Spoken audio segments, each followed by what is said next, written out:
All right, hello everybody. Welcome to the Deep Lore podcast. I'm here with Andrew Cum Lloyd over there. You know him fairly well, probably. And we have a guest this week. We have our friend Trevor the Saxman, with us. Trevorthesaxman. Hello, Trevor. So, hello, Trevor.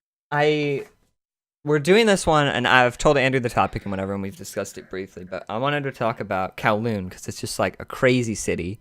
And I was talking to Trevor, and he's like, "Oh, I love that city," and he's heard of it and knows about it. And I said, "Well, why don't you just come on and be our guest on the podcast this week?" So we brought him along. I thought you said cartoons. I prepared for cartoons. Oh, well, you're in for a big surprise, Andrew. I think it's more interesting than cartoons. But so I did the research and whatever for this a little while ago. I mean, I've known about the city for years, but it was a couple weeks ago I did the research, and then Andrew and I have differing schedules and stuff, and we finally got around to doing it. So it might be a little bit, it's been a couple weeks since I did the research, so it's going to be a little bit stiffer than usual, probably. But I think this should still turn out well. So I do like stiff too. All right, so Kowloon Walled City, right? So, I mean, now if you've heard, Kowloon doesn't exist anymore, and I think, when did it get destroyed, Trevor? Was it like the 80s or something? I'm sure I've got it in here, but it was, I think it was like 89 or something. Something like that. So it was destroyed like Probably been 20, 30 years ago, and it was just this like, it's kind of an anomaly of a city. It was kind of like a slum, and they had like no rules, kind of. There's not really any law enforcement for the most part. Sounds like my kind of city. I think it's everybody's city. There really was no like police presence at all in the city. They were scared to go in. I mean, there was tons of crime and everything in the city, but what was unique about it was that the crime was like, there's still lots of drug trade and those kind of things, but they kind of kept to themselves, so they didn't really interfere with the people who just lived there trying to survive. Right. So like, as much crime that was there, it was relatively peaceful compared to like, maybe like some of the shadier parts of like China now, where there's still right. And that's the thing, is most of the crime was like drug dealing and like prostitution or whatever.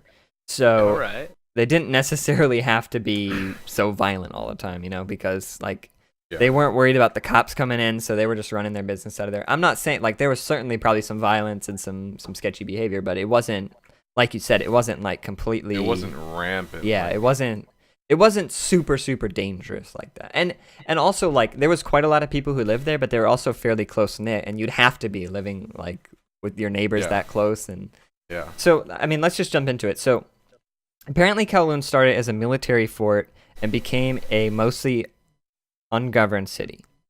So well, it started as a it was a British thing, and people were moving there, like Chinese people were moving there for like the protection, and then more and more people just started showing up, and they just started building up. Right. And so when it started, it was basically kind of like a walled city, a walled kind of. It was like, I think it was like it's kind of like a fort, like a fortress. Yeah, it was a little fort. Ends well. So start a city and make it into a giant fort. It's a good idea.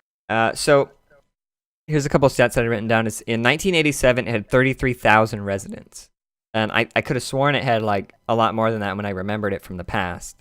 And I'm pretty sure that they said that was like the official census, and that was very inaccurate. Like. Yeah. Because of the way that the city was done, like there was a lot of people living there that weren't necessarily. But you also have to consider, because I mean, what do you say, 33,000 people? Yeah, I think so. 33,000 people, but they're living in only 7 acres. Right. Yeah, it was like a tiny, so that's tiny, really small. Yeah, it was a very tiny little city. So, so the city existed, and it finally started getting demolished in 1993, which finally finished in 1994. So there's the stat we were looking for, is, what is that now, 25 or 23 years ago or something, roughly? Yeah, about.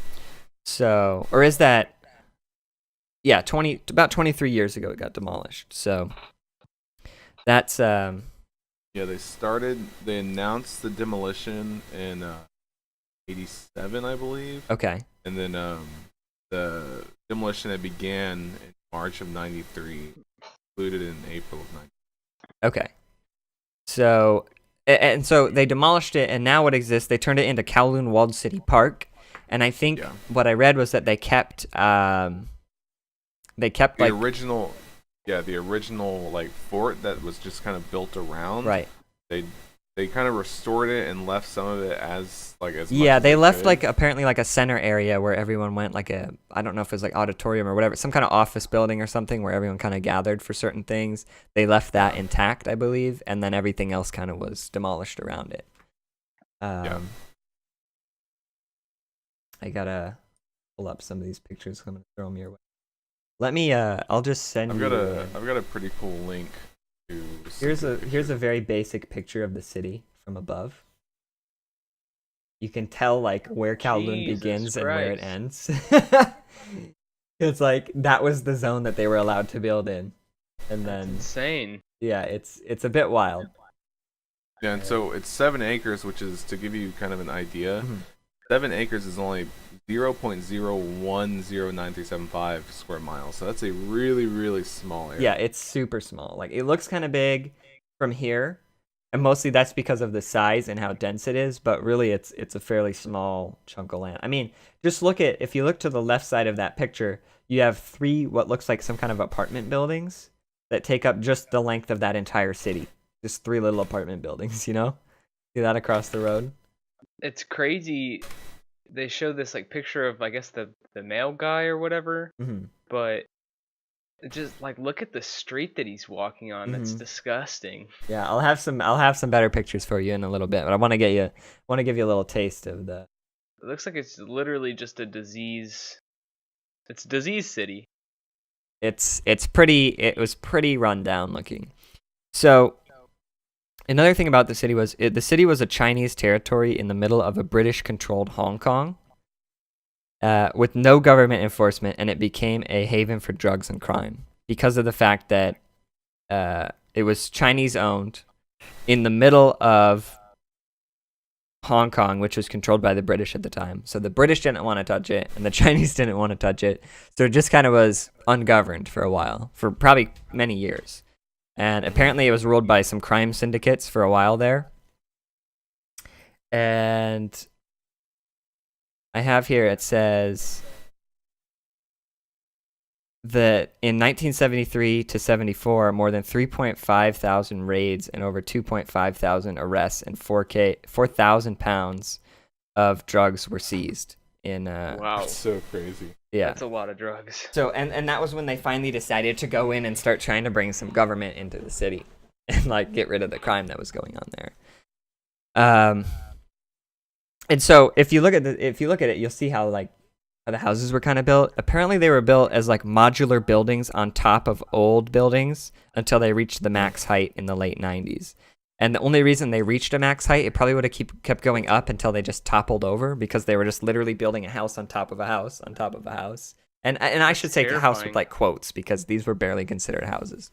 Well, they were built with no like engineers or architects. It was just built by random people, just kind of assembled. Built by like random ass people, so incredibly unsafe. And it's honestly like kind of a miracle that they didn't just fall over. I don't know how they didn't fall over.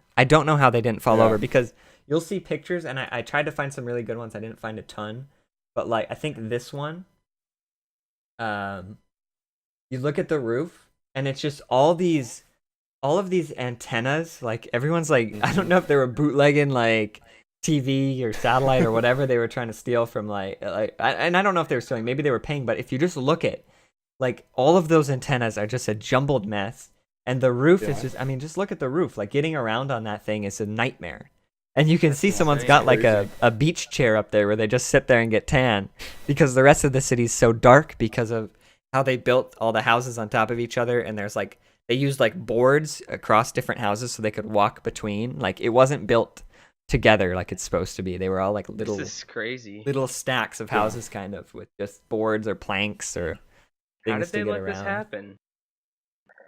Well, because it's people who didn't have money or any options to have anywhere else to like. Yeah, it was really cheap. Live. And then what they said is some people fleeing, like, you know, if they Like wanted to do criminals drug would go stuff, there. if they were fleeing people, or if they wanted, someone said they went there not because they were poor, but they went there so that they could save tons of money so that they could get a head start and go to a real apartment. So they basically just lived in like the cheapest cost kind of city that ever existed. Probably, I don't even know if it's officially considered a city, but so they reached a max height in 1970 and in the 70s, and the reason they reached max height is because it was in the middle of a flight path. So a plane would fly like right over the city to go land, and they couldn't build any higher than that. If that wasn't the case, and they didn't have people saying, you can't build any higher, we're going to come shut you down, I don't know how high they would have built. It's kind of scary to think about. They probably would have just kept building until it until it fell. That's It's crazy. so true. It's so true. Because like you said, there wasn't architects or contractors or construction workers really working on it. It's just people building, you know, however they do, you know. You know what I mean?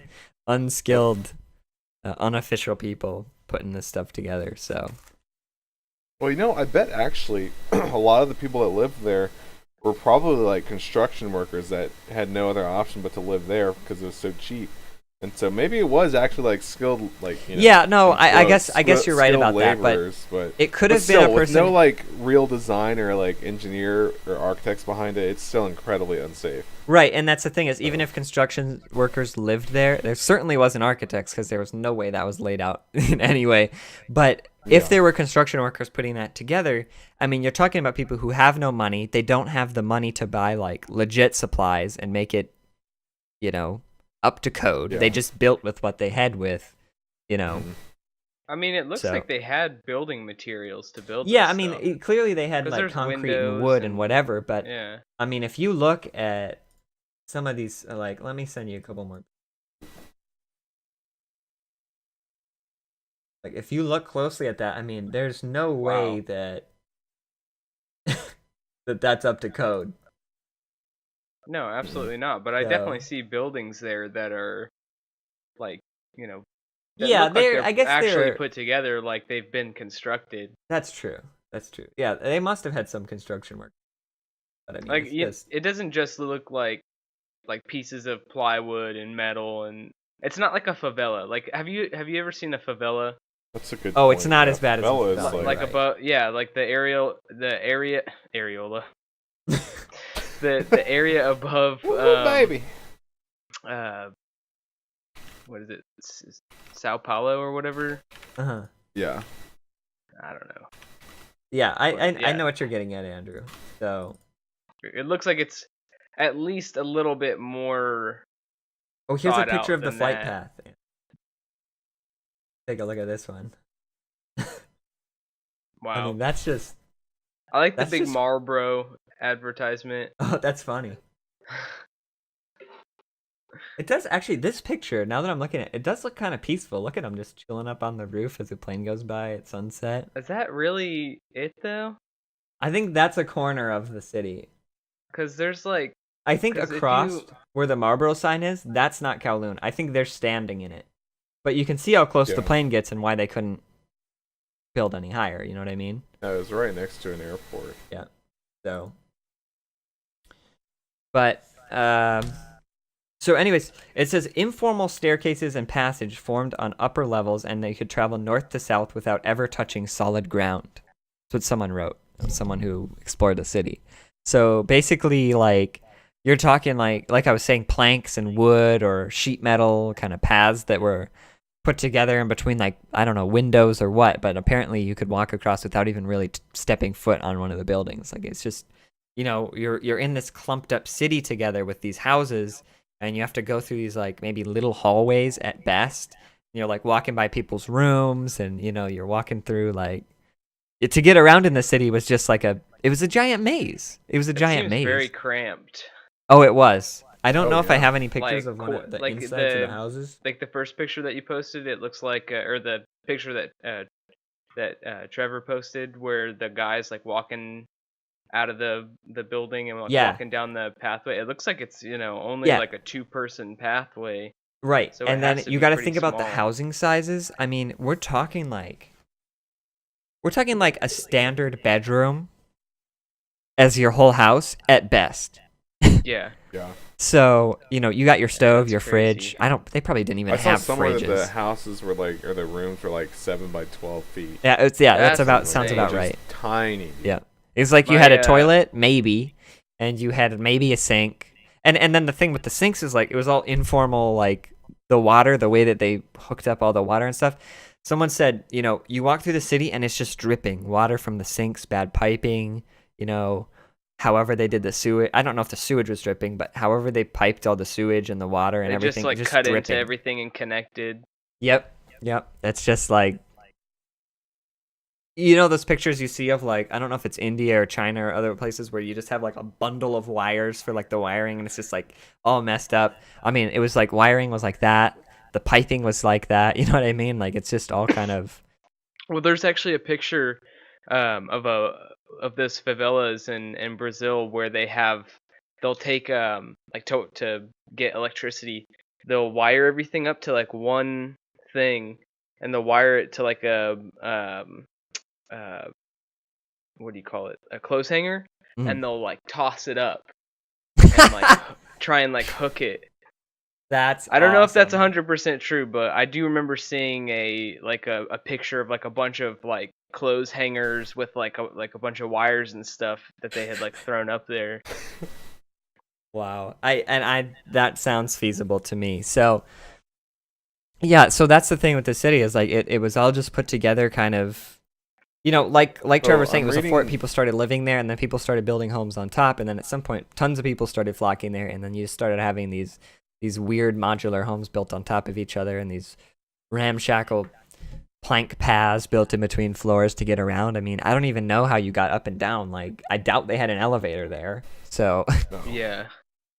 So I I'm can't reading imagine. this thing now, and it sounds like the people who are building were like developers in quotes. So, which is anyone with quotes. funds. Yeah, with funds. So, I'm guessing that it doesn't like officially say that, but what I would assume that would mean is that a lot of the funding for the development of it would be like crime bosses, like the Triad and stuff, Right. paying to have these things built. Because it wasn't. Right. It's not just people building one house on top of another. Like they're building these, like a kind of like an apartment complex, like a Mhm. single wide apartment complex straight up. Right. So I think that it's probably just like it's like if you look at these pictures, like here, I'll send one right now. A lot of those buildings have the same windows and the same color and like the same kind of like structure. Like it looks Right. like the first one, again, I keep going back to the first one, but that first one that Trevor sent, where it shows like the guy walking out the corner and then the top view, there's that picture on the bottom left, and you can see one whole row seems like it's all the same type of unit. Yeah. Like right in the middle, that white row. Yep. And But then all the ones to the left of it look different. You know what I mean? But So then it's there's two yellow ones that look like they might have been built at the same time. Yeah. Two green ones that might have been built at the same Yeah, time. and It if you looks look like at they were the- building them. If you look at the night picture I sent you earlier with the lights on or whatever, Andrew, I mean, you look at it and it's like, yeah, one of those looks like it was built straight up like 5 floors. Then all of a sudden there's another one to the right that was built up 3 floors and then 2 floors on top and then another 4 floors. They're all separate like constructions. So they did build on top, but you're right. They probably did build like 3 floors at a time on top instead of, it wasn't just one house on top of another and then one house on top of another. They did mass do it, but anyway. Like, How look do at you this- remember look where at this you picture right here. lived? That's one of those things. Once you start living somewhere, you just get used to the neighborhood, right, So, Andrew? like, if you look at this picture, like if you look at all the different stacks, a lot of them look like they're different, like Yeah. building materials or colors. I mean, obviously some of them look really similar, but it looks like they built one, and then they built another one just right next to it, and it all kind of melds into one big old thing. They're just Yeah. little boxes. It's crazy. Yeah. So I have a couple more things written. I mean, a lot of this comes from like Wikipedia and some basic sources, but they said it was built with poor foundations and few utilities. That's pretty obvious.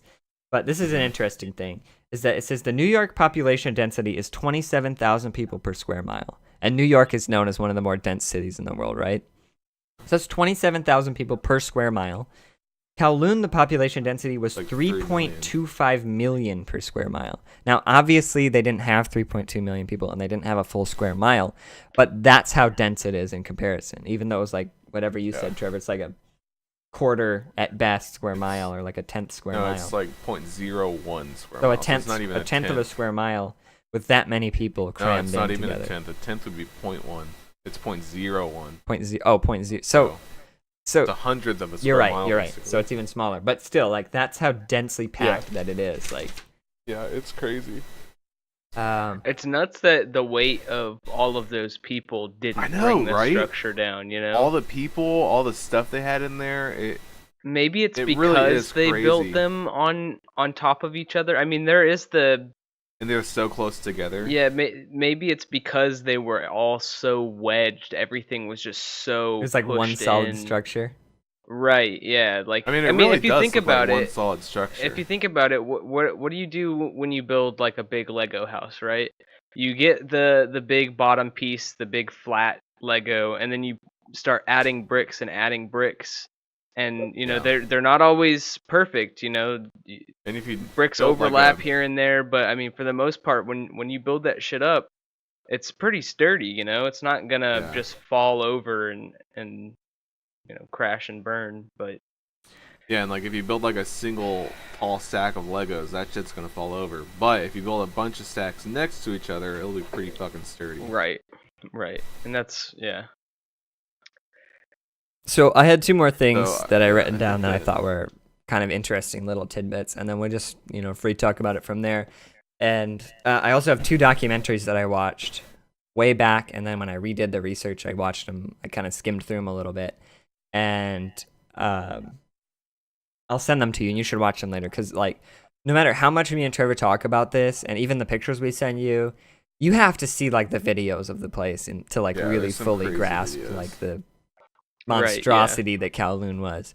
But we could watch them on Watch Together as we do the podcast. We could talk I don't know if that would be ideal, because if we wanted to be part of the podcast, which would be great, we'd have to show the video, and then we're talking copyright problems. So that would have to be like a commentary. That could be like an offshoot we can link in the description if we do watch it. We should actually watch them together. I don't know if we'll record it, but we should watch it together. But so the two little tidbits I picked up, and I think this was from the documentaries, was one guy said that there was tons of unlicensed dentists living out there.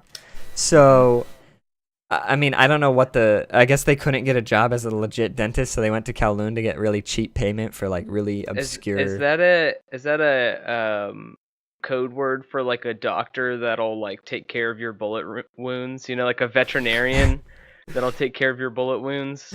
Well, you gotta think, without telling the cops. If you have people this poor living this densely packed in this crappy city, they probably don't have like even the means to have good hygiene, so they're probably having a lot of dental problems, so you gotta have someone to pull your teeth out. But you're certainly not gonna sit down in a sterile room on a nice dentist chair with nice tools and mirrors to looking at your teeth. It's probably just a guy in his 7x12 room with a plier. You know what I mean? There's like some diarrhea in the corner. Like mold everywhere. I just imagine I didn't even think about the mold. I imagine that this place is even heavier because of the mold. Like the mold would, if you had scraped all of it, you would be able to like weigh it out and like, you know, determine that it's, you know, some crazy amount. It probably was a ridiculous amount. About that. And then the other tidbit, and this was just like a passing statement from like a guy who lived in Kowloon who's talking to one of the journalists in the documentary, which I'm going to link in the description, but he said he saw a man gouge a cat's eye out and eat it and said it was good for his eyes.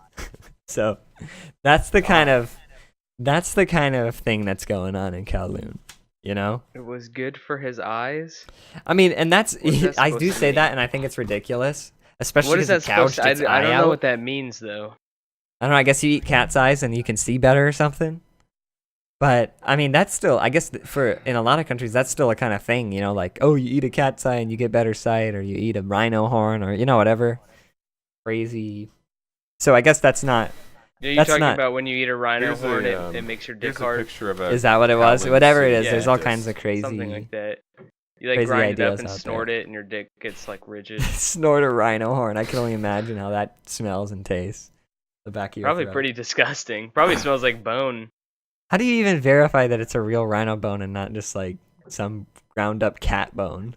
Yeah, what if they just gave you like powder from like limestone or something? You're just like snorting like some crushed up rocks or Right, like exactly. minerals. So Talcum powder. I'm gonna throw some more pictures your way, Andrew. The one I just sent is a picture of a dentist. That's one of the dentists. Yep.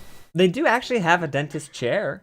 That's and look, they got the. That's better than light, my too. optimism led me to believe. Or cynicism, I guess.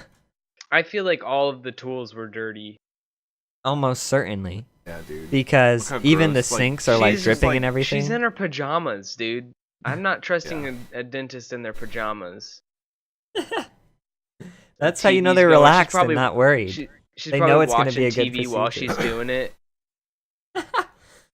God, this is a nightmare. This picture that you just sent, Alex, is something I wanted to touch on. Are these also a lot dentists? Of the people They're doing the dentist work they on the can pigs. if you want them to be, I think. It'll be anything for money. Okay, so like people like this, like these Butchers. like butchers.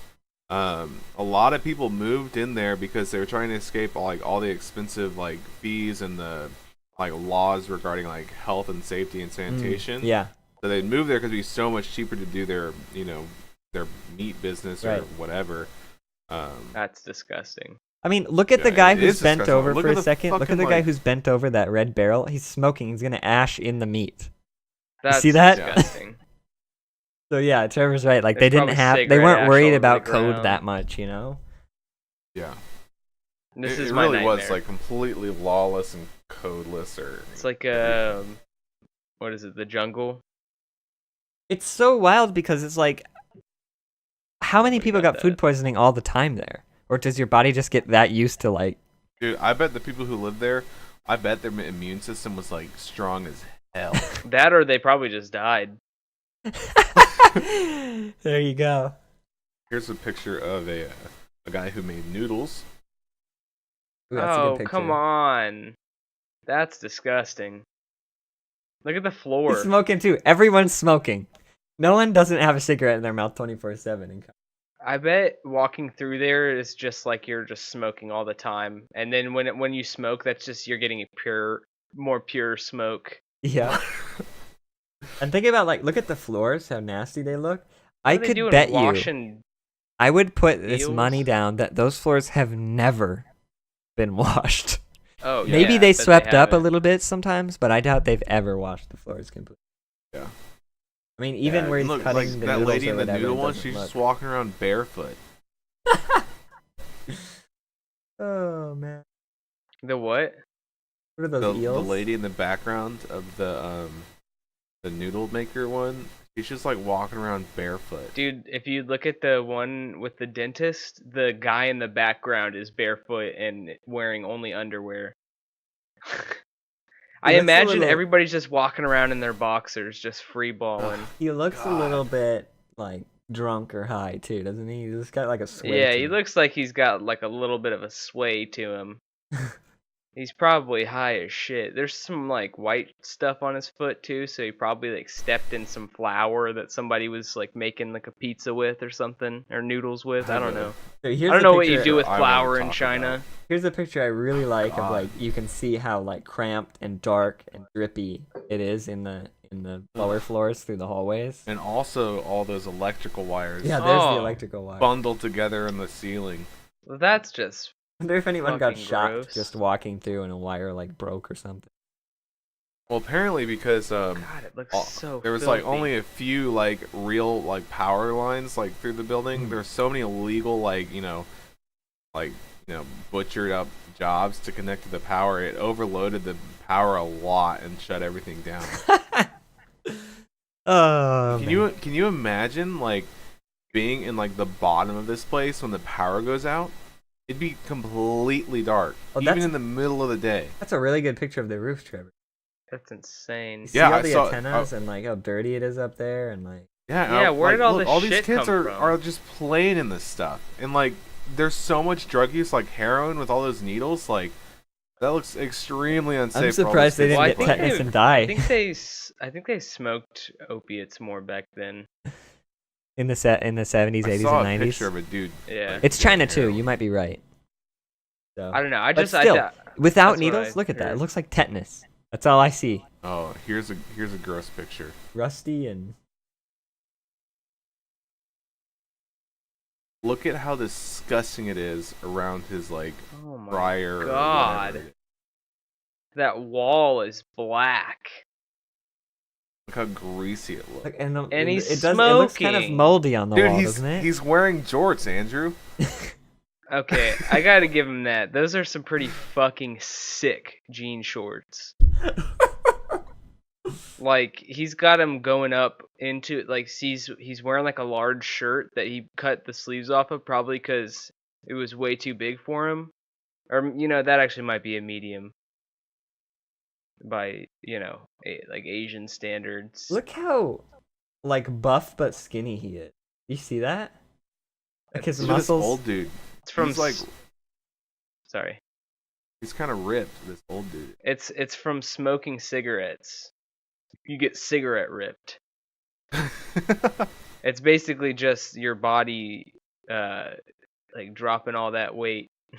I was talking about the last guy, but the old dude is pretty ripped too. This old dude is also smoking. Everyone's smoking. I know, everyone's smoking. We've not seen a picture where there's at least someone who has a cigarette, smoking. And no one's smoking with it with their hands. It's always just drooped out of their mouth. In their fucking mouth. It's probably because they're probably smoking because there's no clean air, and they're trying to they think that they can kill the bacteria by just constantly having a cigarette in their mouths. This looks like the cleanest area I've found. It's at a barber. It looks relatively clean. I would go to that barber. I would not go to that barber by today's standards. You probably get $10. For $10 you probably get a haircut, a shave, and a bag of heroin. For $10 you probably could buy the place. No shit, you probably could just buy the place if you gave them $10. Or at least rent it out for a day. I sent that one already. That's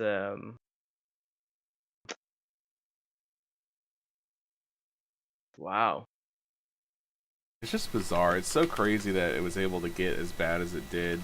This is a good picture of this guy on the roof. Shows kind of how the paths go back and forth. If you look to the left, it leads into a window over there, and It's so weird. It bothers me that nobody cared when it came to obviously symmetry. You have these buildings here with there's a crack between them that's not even enough to fit a human person. Maybe I have that a picture child too, Trevor. It's a good one. And then this is a bigger picture of the mailman. Might be a bigger picture of the one. Oh, that's disgusting. Yeah. Just look at all the shit on the floor and all those wires in the top. It's probably just people walking around with their dicks out, just peeing constantly. This no trespassing. It says no trespassing. It says warning: poisonous rat bait. What is being laid in this vicinity? The postman picture. Oh wow, yeah, it does. That says everything you need to know, right there. Yeah. Yeah. Okay, Man. I didn't even think how about many that. rats? Imagine were there? how many. Yeah, that would be disgusting. And roaches and bugs and stuff. I don't know if roaches are. Dude, I bet that place was filled China. with roaches. There's Are there no way roaches that in it China? wasn't. Yeah, there's roaches everywhere, man. I don't know. I know they're everywhere in the U.S. If there's not roaches in China, there's something else disgusting that they have to deal with. But I'm 100% There's definitely sure bugs. There's definitely bugs. China. I mean, we don't have that many roaches up here. If there's roaches in Japan, there's roaches in China. Are there really roaches in Japan? Oh yeah. I don't know. We don't have that many roaches up in Minnesota, so I mean, they exist. Well, that's because it's a colder climate. But doesn't Japan get kind of cold sometimes? Well, Japan is an island, so most of Japan is a tropical kind of climate. Except for Are you sure about that? The more northern parts, I'm pretty sure. Is Japan big enough to have tropical and winters? Yeah. I mean, it gets hot there, dude. Well, it gets hot here. They get like nasty summers. That they have a really bad bug problem. Like they have a lot of bugs there. I don't actually know if it's a I don't know how much it snows in tropical Japan. climate. Maybe it only snows in like the higher elevation. I mean, it definitely snows there. It snows in Japan for sure, but Here's an interesting picture showing the Kowloon Walled City Park. So this is what it looks like now. oh, that's a lot better. A lot is an understatement, Andrew. That's a lot better. That's amazing. It's a nice little park now. They still have those old ass apartment buildings. If I ever go, this is Hong Kong, right? If I ever go to Hong Kong, I would love to see this park. Because like Kowloon has just been so fascinating to me in the past, and I would love to just see what's left over, you know? The park that is the legacy of Kowloon. It looks like it's a decent size. You know, if Kowloon was still around, like I would definitely consider going there. It would be a consideration because I'm thinking like it sounds dangerous and sketchy, but I'd just love to get photos and videos of what it looks like. You know what I mean? Like I'd love to. Yeah. I wish more people got photos and videos that had more documentation. You know? I know it sucks because it was right when like digital media and like photography was starting to take off, you know, and really become a thing. Well, I'm sure there was a lot of people that lived there that were also ashamed and didn't want any pictures of where they lived. Oh, and yeah. you know, right, but it's they didn't also want their like family to see, because I mean they're still very much part of that culture of, you know, your family essentially relies on you. And I mean I'm not sure in 100% of their culture, but I know that there's definitely a good deal of Chinese people that their families, you know, rely on, like put all of their eggs in one basket, so to say, like in their children, like they, you know, like the pressure to like get married and like support your family and stuff is really crazy there. Right. So like I'm sure there's a lot of people that were like just horrified at where they were living and didn't want anybody to know. I don't think there's very many people who lived there and enjoyed it. No, I don't think people wanted to live there. I think, well, maybe there's like the triads some and people stuff. The people in the triads probably actually had some pretty sweet digs. And that's the thing is when I was doing research or watching the documentaries and stuff, is like I'd read some things about like, you know, you'd be really close with your neighbors, like not just physically, but you know, because they were all poor and they had hard times eating, they would invite neighbors over to eat with them sometimes when they had extra food or whatever. And like, you know, you're literally walking right by your neighbors' doors every day. That's if you have like a proper hallway. You know what I mean? It's like, yeah, it's probably hot too. Like, I mean, I imagine these places don't really have air conditioning, so I'm sure they're just leaving their front doors open and, you know, opening the windows so that they can get a cross breeze in there. But yeah, I was just gonna say, sorry, the one benefit is that they probably were close, you know, like compared well, that's to what like, I mean is that you probably had your door open from, you know, not having an AC, so, you know, people are probably walking by your doorway with your door open and saying, oh, hey, how's it going, you know? And you're probably, you know, like walking by and seeing them in their, you know, pajamas and shit, and you're like, oh yeah. And you probably know like the butcher and the barber and everyone on first name basis, and like, you know what I mean? Like they're all probably friends because they all go to the same probably 4 butchers and the same 3 barbers. You know what I mean? Like. Well, that's why I think that the crime there wasn't, you know, really that bad for the people because they were pretty close. Because it was such a like tight-knit community. It's hard to live next to all these, like, right there with all these people, because you would probably know. I mean, obviously there's 33,000 people there, so it's not like you're gonna know everyone, but like the people who live like directly around you, I mean, you're gonna see them an awful lot because of how like, you know, small the living spaces are. Yeah, and that was the thing, by the way, Trevor. You said 33,000. I think I didn't write it down, but I think they said 33 was like the official, but people were thinking like the undocumented probably amount was like more. 70,000 or something. Wow. Like they were thinking it might have been double what the official census, because they couldn't get an official census. So yeah. Jesus, that's a And lot of people. I don't know, like that's unverified, but you know that's what people were guessing, that it could have been as much as double what they said was there. So it might have been even more than that, which is, it's still, even 33,000 is still a lot of people to not get to know everyone. But I mean, you still get close to little communities in there, I'm sure. And yeah, it's always fascinating me. And the documentaries, we're not doing it any justice. I was thinking we might be able to like explain it and do, and like, you know, talk about it but it's just like, you really have hard to see explain it without pictures or anything. Yeah. Like, it's bizarre. I'm sure that's how it is for anything similar to that magnitude, you know, because it's such a big deal, you know. So many people live there. There's a lot of things going on at once, so it's kind of like, I don't know. Like, just looking at that one picture that you sent me, where it's like the person's like open doorway and you can kind of see in, but like you look down the hall and the ground looks like it's not all even. It looks like it's, you know, I mean, obviously, like you said, you're walking in between places and stuff, but I mean, it looks like there's like sludge on the ground that you have to avoid, and like all that nastiness in there. It's just crazy, like, that it came to that. What I mean?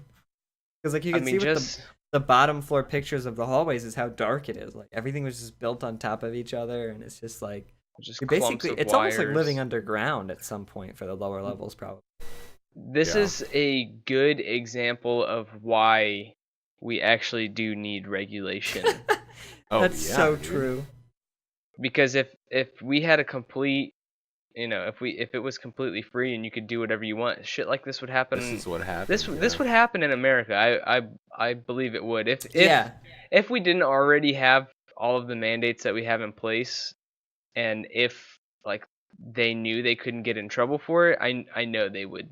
Yeah, people would be building this like specifically for poor people in poorer communities, and like middle class and upper class would still have these nice communities, but everyone that's lower class, they don't get like a decent sized apartment. They would get 7x12 Kowloon apartment somewhere. Well, I mean, if you think about this is remarkably similar to, I mean, if you take all of the aspects of it being built how it was built, with all of, you know, people like building up and everything, if you compare it to like Caprini Green in I think Chicago, it's like a huge housing project that they built to basically house all of the poor people, and it got extremely dilapidated, and it started being ran by you know, drug dealers and criminal organizations, mostly, you know, gangs.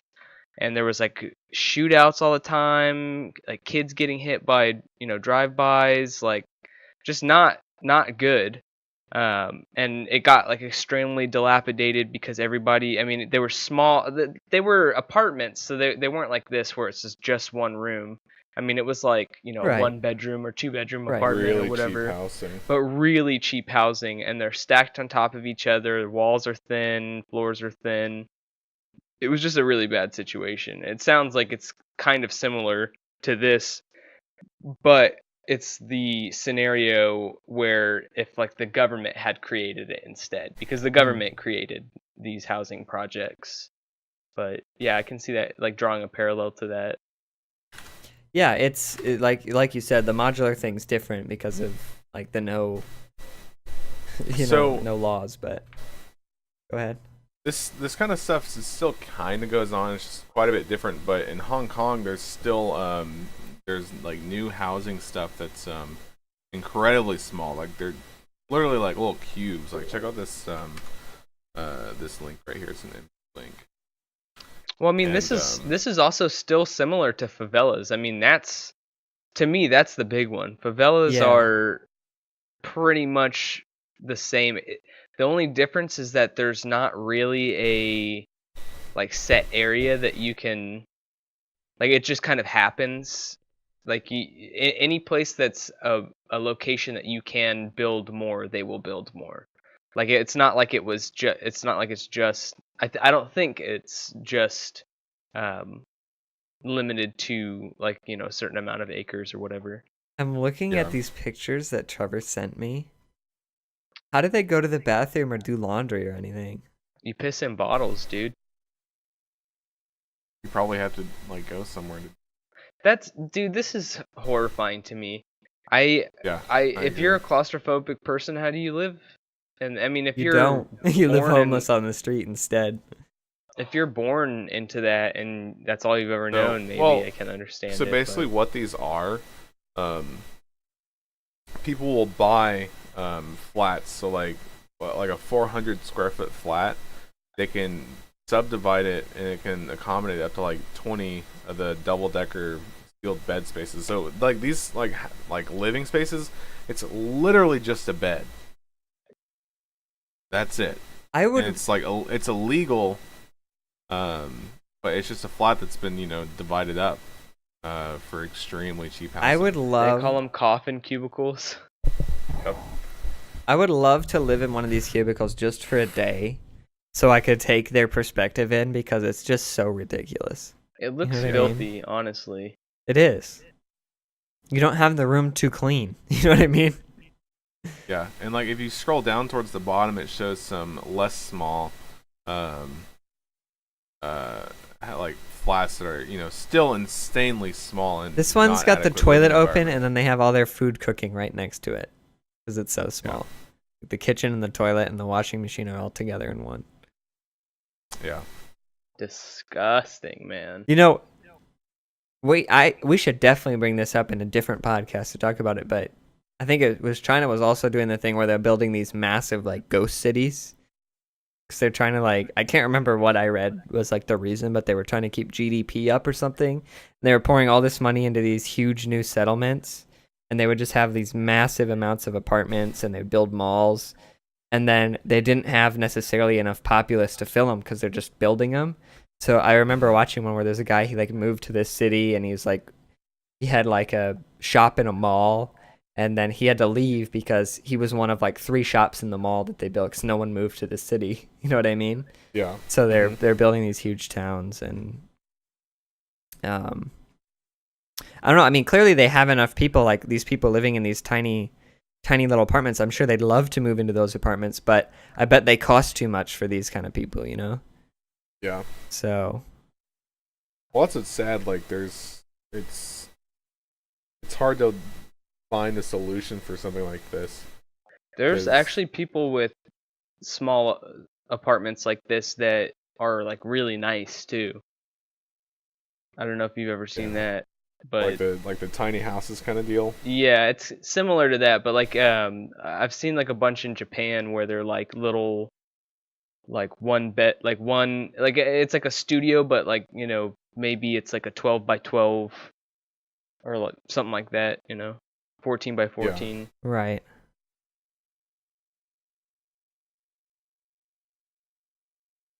Man, that last one where it's a bunch of cages.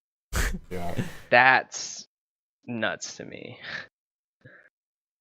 I mean, you don't have any privacy. I really like the colors in that photo, like the red and the blue in there. Just looks so gloomy. How do you jerk it?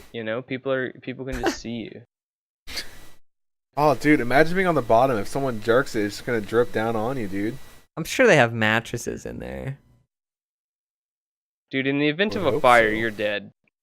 You're just straight dead. In any of these, you're dead. Dude, that's another one. Can you believe Kowloon didn't, fucking catch on fire and just burn the whole thing down? I didn't even think of that. Because that thing would have lit up like a candle, dude. I bet there was fires. They were just probably more effective at putting it out. Yeah, they must have been. Well, maybe because everything was so wet all the time because of the dripping. Yeah. Maybe so. The dripping and the mold everywhere. Well, I'm sure if something burned down, they could just wipe it away and build something right back up in its place too, Mm-hmm. I know, but wouldn't you think that if one of those little complexes caught on fire, it'd spread super quick to all the would. other ones? It maybe it wouldn't spread super quick, but it would be enough that.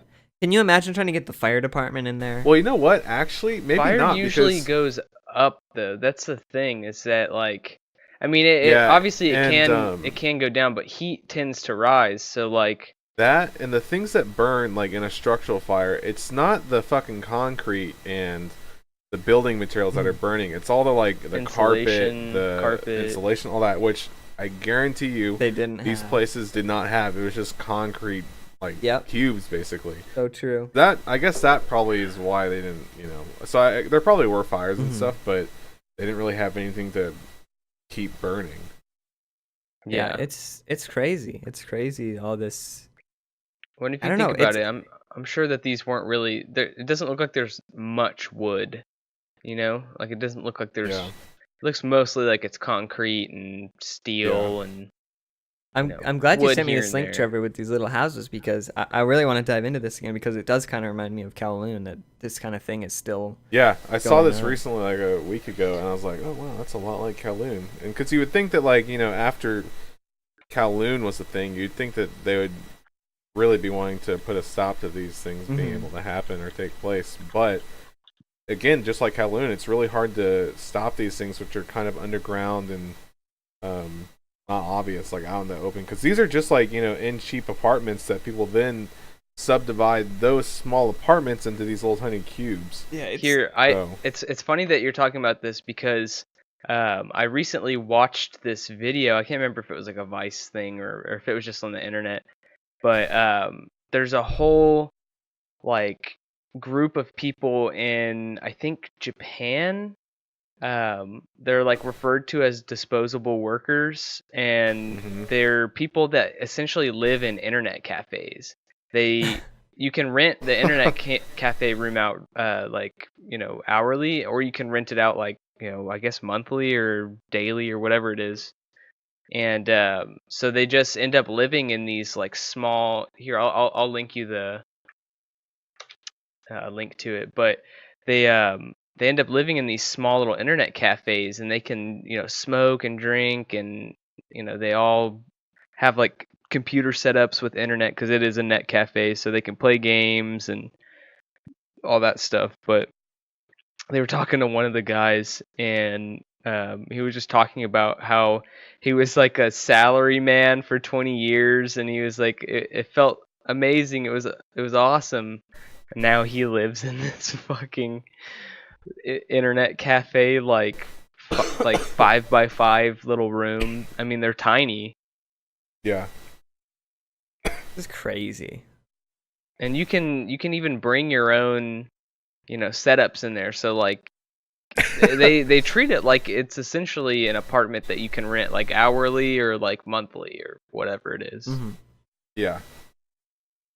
And none of them have roofs on the things. Like they're all open. Like the tops are open. They're like cubicles, essentially. Cubicles with doors. Wow. And so anybody could just jump up and peep in or hear your conversation with whoever. So like everybody has to try and be really quiet so that you don't disturb anybody else. And they all like make their food from. I'd rather people not machines. Try to be quiet, because then if I have a conversation, everyone's gonna be listening to it. Well, I mean, I'm sure they all have their like headphones in, or a lot of them have their headphones in. Yeah, no, that's what I mean. It's like it's an internet cafe, so people are going to be games. playing games and talking and on phone conversations and stuff. But if I mean, everyone's we trying also to keep have it down, in mind, this is a Japanese society. That's true. They're very quiet, I've heard. Very It's not that they're quiet; it's just that they try and be very respectful. Like, well, I heard someone say that they went to people. Japan and they realized, like, in America or Sweden or wherever you go to these tourist places, everyone's talking at like a normal, like what Americans would call like a normal speech, and like it's really loud when everyone's talking. You know what I mean? Like us just talking right now is kind of like loud, whereas they said like they were walking in the streets in Japan and they're like, wow, it's really quiet compared to that, because they're like, nobody wants to be loud. You know what I mean? Yeah. So that could be a lie, but I mean that's added up from other things I've heard too. So I mean, it's just No, it's true. I mean that the quietness comes from like trying to be respectful to other people around you. Mm-hmm. And I mean also just trying to be, respectful in general. Mm-hmm. You don't want to just walk around just screaming. Culture. Yeah. I mean, it'd be perfectly acceptable for me to go to Walmart and just be like, I hate this place as loud as possible. Yeah, or you're not something gonna. like that. Everybody would just be like, oh, whatever. What an Some idiot. guy hates Walmart. Who pull out their iPhones and film you. Yeah. So Apparently, I was just looking at this statistic, but apparently, according to the survey by Ministry of Health, Labor, and Welfare in Japan, in 2007, 60,900 people spent a night at an internet cafe at any given day, and estimated 5,400 people live there because they have no home. Out of long-term, 60,000? well, 60,000 had spent a night at an internet cafe at any given time. But 54,000 people live there, like, full time. 54,000 live there? Out of those long-term users, 22,000 were unemployed, and 27,000, or not 22,000, sorry, 2,200 were unemployed. You meant and 5,700. 5,000 live there? Okay. 5,400. Okay. wow. And 2,700 people were irregular workers, like people, I guess, that can't get jobs. Like, well, wouldn't you think that that's freelancers. better than them living there than like living on the streets like we have here in the U.S.? Oh, absolutely. It's not. I agree. But it's I would say that it's better, but it's a band-aid. It's covering a problem. Yeah. Yeah. I do agree, but I'm saying that I think that's much better than having a bunch of homeless people living out in the streets, especially like because Japan can get pretty cold and inhospitable to people. And yeah, no, I agree. Like, I think that something like that is better overall, but I mean, that's the question right now is like, how do you deal with like? Well, here's the difference between Japan and the United States, though, especially when it comes to homeless people, is that it's so much more shameful to be homeless in Japan. Yeah. The reason that you don't see, like I've heard from friends and from family that go there that you don't see homeless people like you see here. Like, people make more of an effort to find a place to stay, it seems like. I mean, there's still going to be bums, there's still going to be people that just like fall asleep in the street or like, do whatever, but it's a lot less than here because they have things like an internet cafe that you can go rent for, super cheap. Right. Like they were talking about how much they pay for it, and it's just insanely cheap. Like, well, I also think that Japan has less homelessness because I think housing is much cheaper there. I think it's easier to have like just a part-time job. I've heard that it's pretty expensive to live in Japan. I think. Well, I think it'd be expensive to live in Japan like a normal life, but I think that like really small like old shitty flats you could live in for really cheap, I bet. Yeah, the problem here is that we don't really have that as much, because everything's getting gentrified now. We used to have East Austin where, rent was cheap. And now all of those dilapidated places have been renovated and they're charging like crazy, crazy prices to live there. So all of the people that were living there before couldn't afford the rent and got displaced and, went wherever else, had to move away or had to, became homeless or whatever. It's really depressing if you start thinking about it. The one big thing that I hate here, and I don't know how you feel about it, but they put the homeless shelter right next to 6th Street. Oh, I know, here in Austin, dude. Yeah, it's on crazy. like, isn't it on like 5th or something? It's like, what is that? It's on like 7th or 8th, I think. Yeah. But dude, if you're on 6th Street, like on the east side of 6th Street, it's the worst. Bro, there's so many homeless people, and they have no respect for anyone. Like, I've seen them like not attack women, but I've seen them like get in women's faces and stuff, and it's just like, it's scary, dude. I was down there one time, and we were walking by this guy, and he was like laying against this building, and he just pulled his dick out and started pissing like onto the sidewalk, like as we were walking past him. And whoever I was with was like, "Oh, you're just gonna pull your dick out, huh?" The guy didn't even say anything. He just kept pissing. He was like he was pissing all over his pants. Like he just like he was like eyes closed, like just pulled his dick out and just started pissing wherever. Like didn't care if it was hitting him. He was probably on drugs, man. That's what's sad. Like, like there's so many like drugs and stuff, and a lot of people are homeless. A lot of people are homeless because they got in a bad situation, and once you're in it, it's really hard to get out. But a lot of them are in that situation because they, had a drinking or drug addiction, and instead of, trying to stop that and get help, they just kept doing it.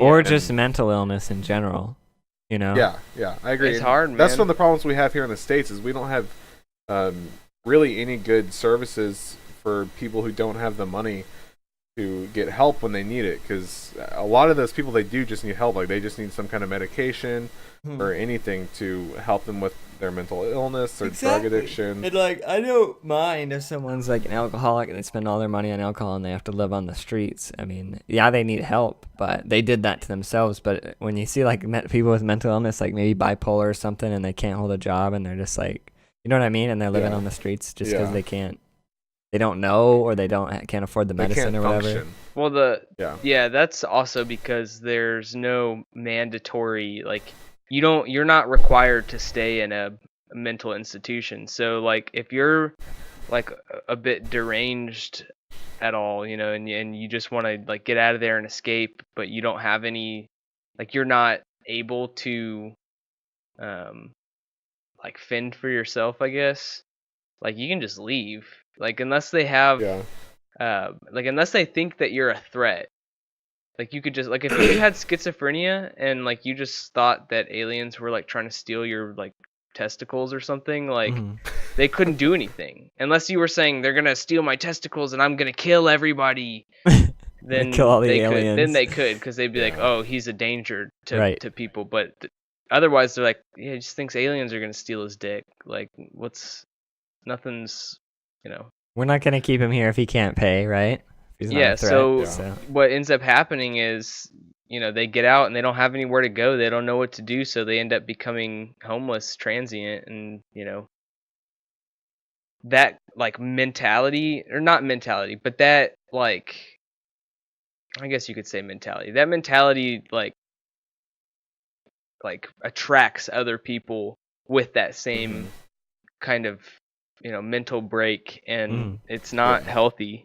Like, you end up, like, drug users always go to other drug users, right? Like, it's similar with mental illness. I mean, if you meet somebody it's just a recurring cycle. Well, if you meet somebody that, like, you're like, hey, aliens are gonna steal my dick, and they're like, dude, aliens are trying to steal my dick too, then I mean, obviously you're gonna be friends. Or if you say that and they're like, oh wow, really? Because like, I believe that. That's something that's believable. Yeah, it's I don't know, I feel bad, What about in your area, Alex? Like, is there a lot of homelessness? Because I know that you don't really live in a like big city, right? Well, Minneapolis, St. Paul's pretty big, but I mean, I've seen homeless people. You've seen them before?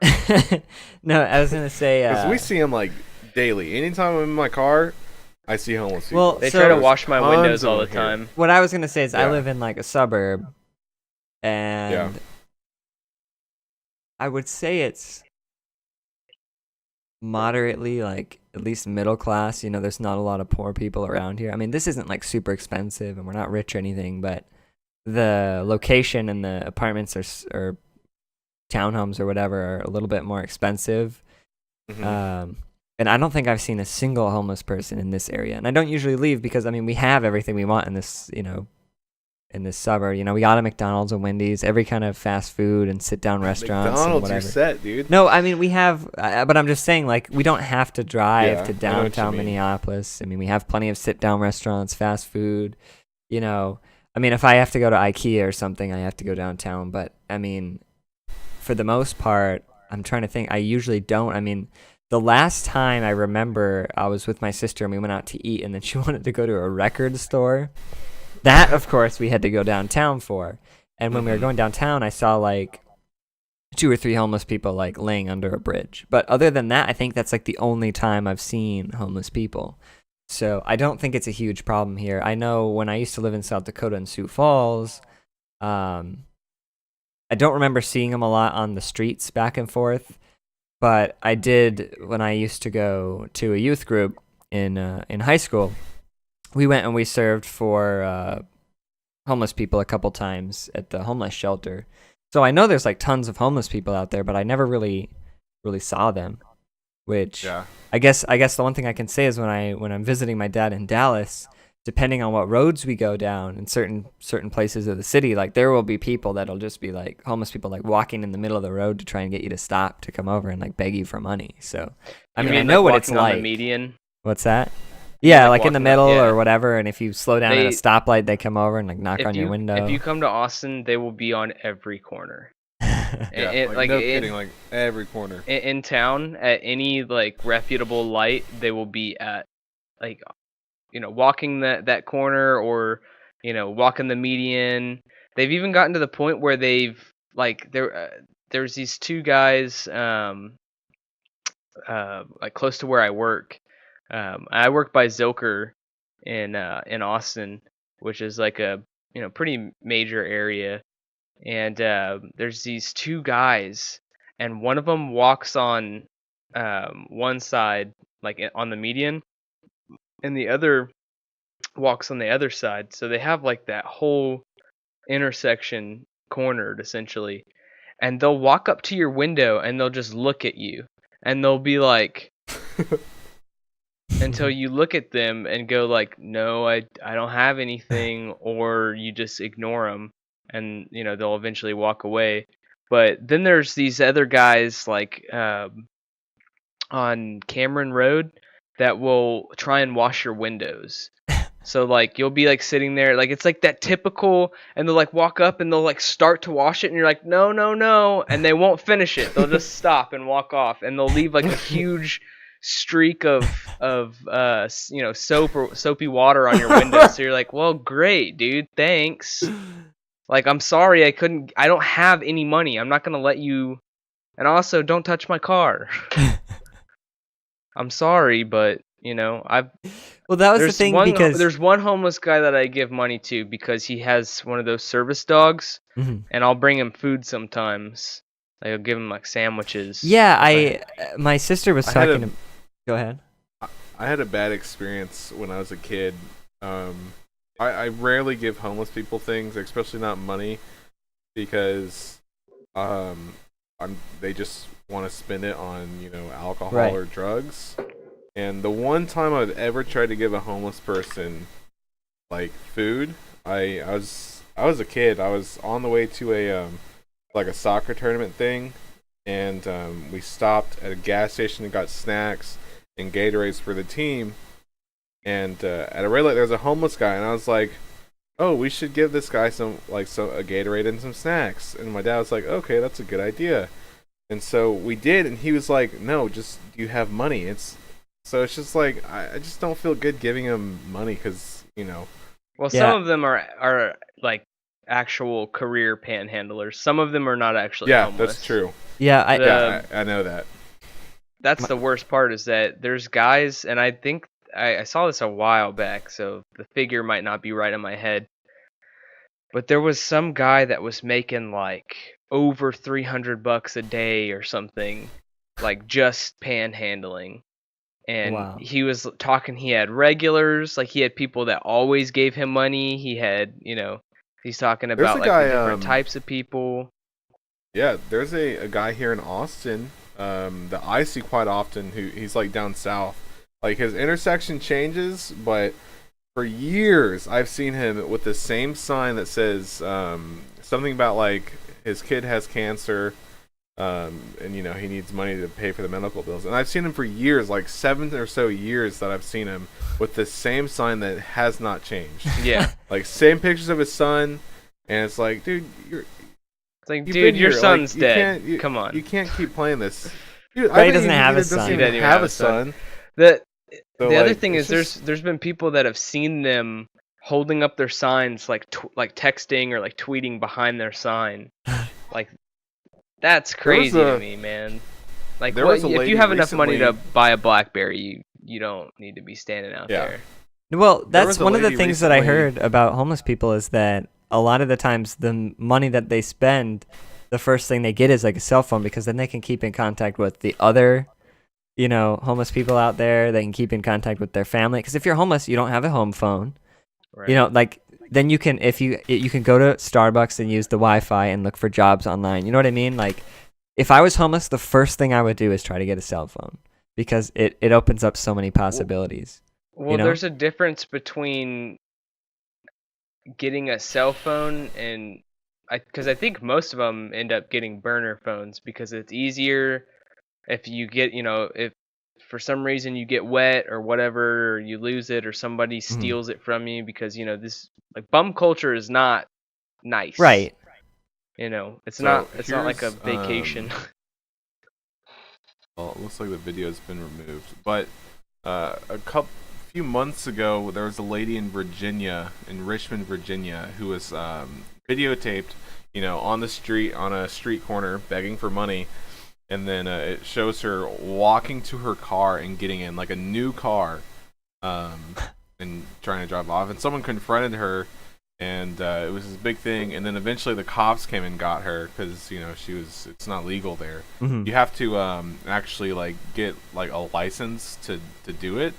Like it is legal to like beg there and like be a panhandler, but you actually have to get a license for it. Can we show that on the podcast, like a little bit of it? Maybe, yeah. Well, the video that I found is gone, like it's not available, so yeah, I don't know. I wish that I could help out like homeless people too, because I know that my sister one time saw like some homeless people, and she like went to work at a restaurant and brought them like some free food and some blankets and some soup cans, and then apparently he like yelled at her and he's like, "I want money," and like got really angry and wouldn't even take the food. And it's like, half the time people are alcoholics or druggies or mentally unstable, and if half the time, if even half the homeless people are crazy, no one wants to take that risk of being like verbally assaulted or yelled at, or if they don't take the food, then it's not exactly, they don't deserve it. But then at some point you just get jaded, because like I think my sister gave up trying to give homeless people anything because of how many bad experiences that you have. Yeah, right. So and here's you really shouldn't give them anything, honestly.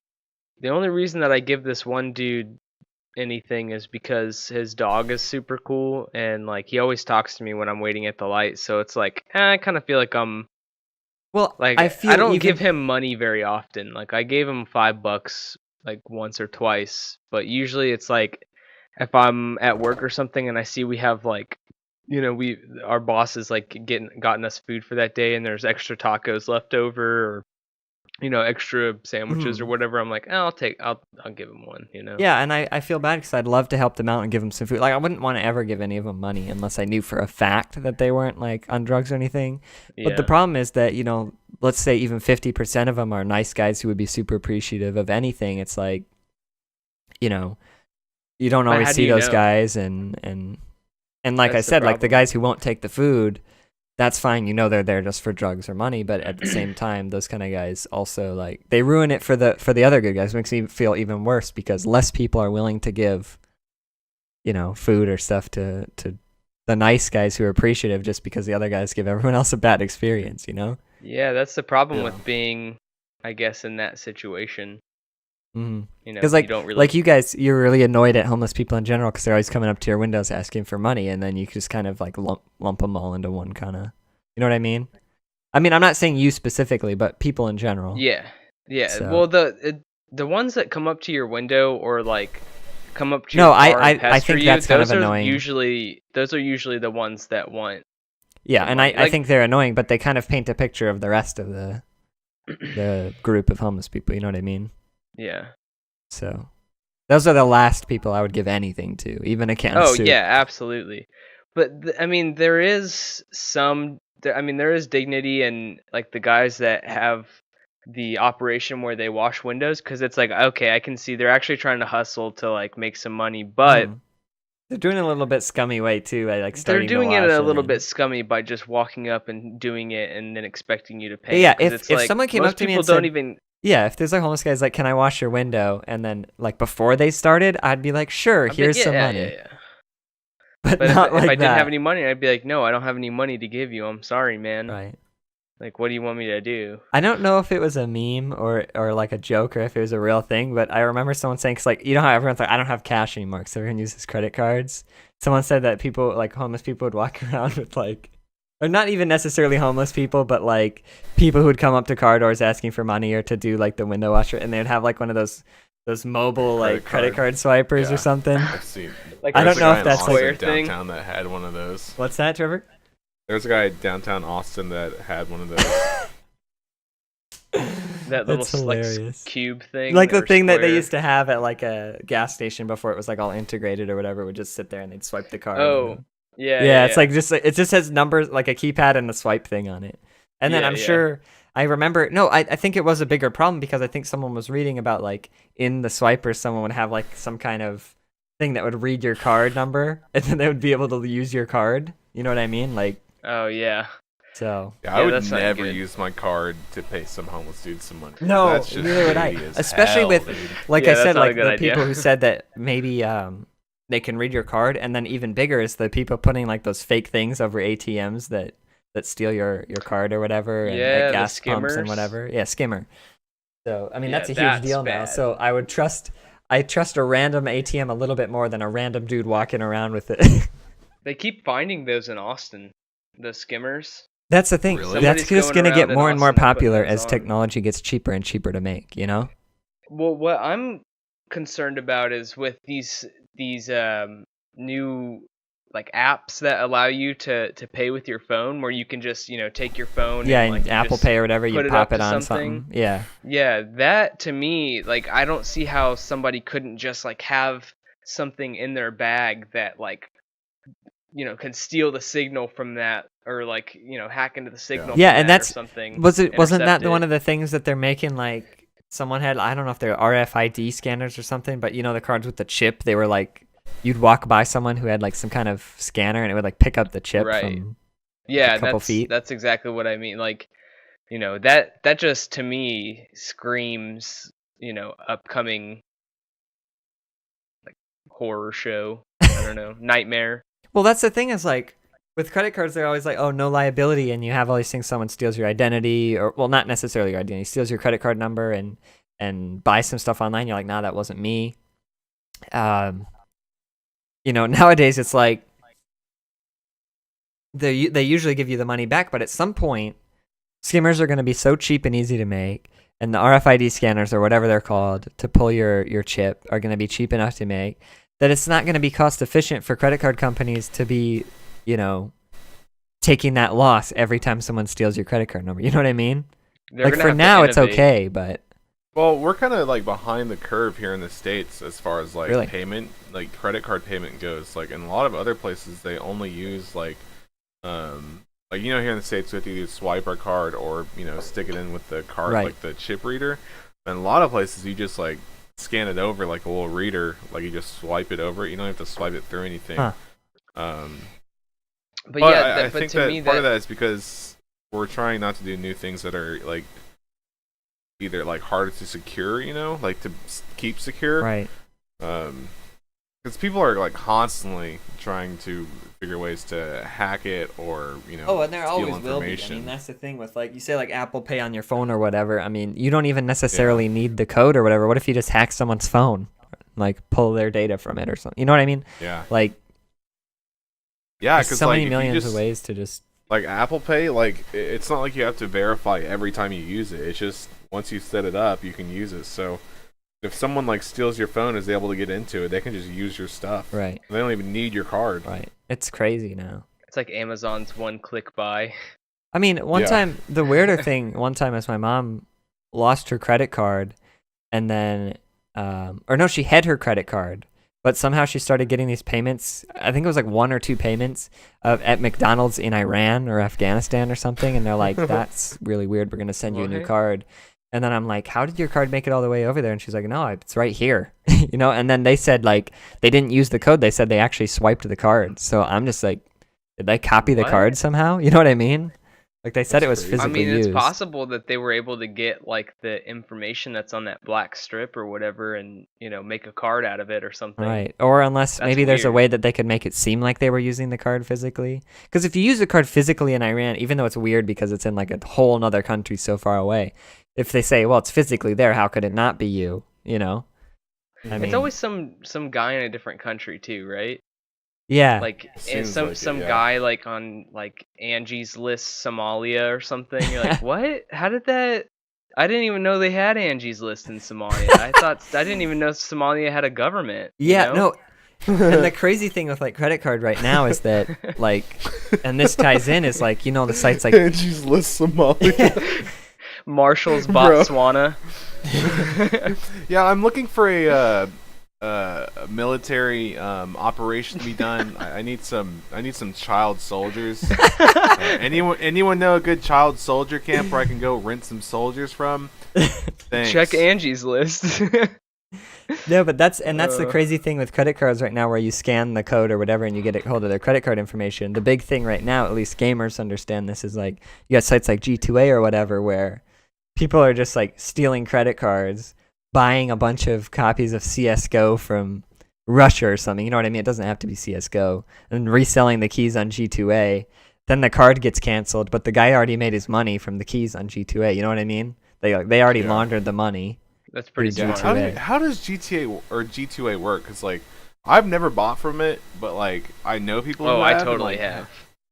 But like I don't know how are they able to buy these games and then sell them for so cheap? Is it just because they're using? So this is the basic way that it goes down. Is you look at someone like, I don't know, Ukraine. I don't know, I'm making something up. Might be a poorer country. I don't know. Maybe this is. I don't know about Ukraine, but I'm using this as an example. Maybe Ukraine's a poorer country. So in Ukraine, and this is actually becoming a problem for the people who live there as well. In Ukraine, it might cost 10 Ukraine dollars to buy Fallout 4, right? Instead of $60. And because they make less money there, $10 of their money may only be worth $15 of United States money, but they're selling it for $15 of United States money because no one else can afford it if they try to sell it for whatever's equal to $60 US. You know what I mean? Yeah. That's probably their month's rent. Makes a lot of sense. They sell it cheaper, and then basically people will buy copies from Ukraine and then sell them for United States dollars, right? And then that's becoming a problem where, like, say Ukraine, Steam's raising the prices there because people are buying these keys, and so the people there can't afford games anymore because people were buying the keys and selling them on G2A. So that's how they're cheaper, is because of region lock. The other thing is sometimes stolen keys. Sometimes, I think, was it The Witcher 3 had a big issue where someone, like, I don't know if they stole them or what happened, but there ended up being a whole bunch of really cheap Witcher 3 keys. And that was a big ordeal, I remember. Why are you smiling? Did you buy it cheap when it came out or what? I got it for pretty cheap. I might have bought it from G2A. I don't remember. It was Green Man Gaming, I think, was the one that had That's where I bought it from. Yeah. And I if actually you bought a lot of games off of Green Man Gaming. Yeah, and so the funny thing I'm about probably responsible for a lot of people in the Ukraine not being able to buy, Carl's Jr. Ukraine. Exactly. Whatever they have. So, but that's the problem. And if you go to the subreddit Game Deals on Reddit, they only allow sites that legitimately verify their deals. So Green Man Gaming and G2A are not allowed. So They used to be, though. They used to be. Didn't They they? were briefly. Yeah. And then the Witcher thing came over and they're like, it can was you like verify where you 2015, got these keys? And they're like, 2016 or no. whatever. And then they're like, okay, if you're not verifying these keys, then goodbye.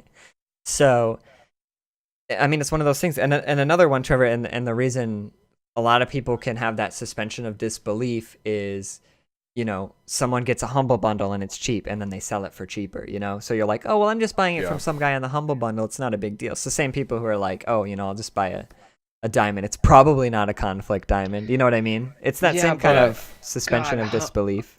A Humble Bundle is like, here's 86 games that my cousin made for $1.80. So Right. Enjoy.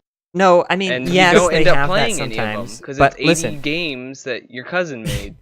no, but that's the thing, Andrew. I just bought a scary Humble Bundle, and it had Five Nights at Freddy's, which I'll probably just sell if I can. But it also had Alien Isolation. This was like $7. It had Alien Isolation, which is worth $7 alone. Not bad. It had Layers of Fear, which I already planned to buy, which is usually like $10. And then it had a few other games, and it's like, if I don't plan on playing the other games, I can sell them each for $1 if I wait a month, you know? What I'm saying is usually they're pretty bad. Sometimes you get actually a pretty damn decent deal on Humble Bundle. I guess my point is that if I want Layers of Fear for $10, and Dead by Daylight was the other game, that was the big one. If I want Dead by Daylight for $10, and I get Layers of Fear and I get Alien Isolation, and I already own them, I could sell them each for $5 each and make profit off the bundle. I completely get that. I'm just saying, like, most of the time, Humble Bundle is like, here's 42 like pixelated like pieces of shit. Like, they have some bad bundles, Andrew, but I would say most of the time, I don't buy from them a lot, but most of the time there's at least one game that's worth the base price of the bundle, and then if you want to throw the rest of the games away, that's fine. But there's usually at least one or two other games that you're like, it looks fun. You know what I mean? Maybe for you, I don't know. I tend to steer clear of side scrollers, and I would never. Really, just not my side thing. Scrollers are not for me either. I don't like them. But I mean, then again, if it's a side scroller bundle, I'm not gonna buy it. So. I mean, and I don't pay attention. Right, but what I'm saying is you don't usually see, like, you know, all of the Witcher games on there, or, you know, you don't see, like a Wolfenstein franchise pack. I think or the anything. problem with that, Andrew, is that they probably already did it once, and they don't want to redo bundles. You know what I mean? Like, maybe Witcher and Wolfenstein might not be in it, but think about how like, hyped Humble Bundle was back in the day, because... You know, they had all these great bundles. I mean, I got some good shit. I think I did actually get Mountain Blade Warband on there for like $1 or something. I got Rust in a bundle for like $7, and it came with a whole bunch of other games. Space Engineers was in it. Rust and Space Engineers for $7. That's alone that's worth it on its own. You know? Yeah. But I bought Rust when it came out. Rust, man, I really want to get into it again, but it's just, I don't know if it's the meta or what's going on, but it's the community now, you know. It's like, I like that people kill you on sight sometimes, but I wish everybody didn't kill you on sight. Like, sometimes it's fun to just like have a conversation and send people on their way, Mess you know? with people. Yeah. Right. Yeah. Some guy I was reading on the Rust subreddit, he was like, he would like walk around on a freshly wiped server, and people would be in their like little 1x1 house, and he would like go really far away on a hill, and he would shoot their door with a bow, and then you'd see their furnaces turn off, and it would get all quiet, and then their furnaces would turn back on, and he'd shoot their door with a bow again. And like, he's like, that way I can scare them and instill fear, but I don't have to be the dick who's camping their doorway, killing them for their 10 coal or whatever, you know? I wish more people were like that, you know? I just love how pissed our friend Hayden was getting whenever like you first started building the place. You made like this small octagon. He hated how where, small like, it was. All like we couldn't even really hardly put sleeping bags down in there, and he was like, "What? This is it? This is a fucking joke, dude." Like, he just kept, like, every time, like, he'd come back and he'd be like, "I'm back. I'm here at the tiny place. Somebody let me in." He's just so salty about it the whole time. Well, it's like, if you gather all the stone you need to make a bigger base, like a normal sized base, which you usually wait till you get to the second or third floor to get an open area. If you wait to get that, half the time you die, and then you don't get to build a house at all. And then he could be complaining about sleeping on the ground. So, yeah. Well, I just kept dying from bears.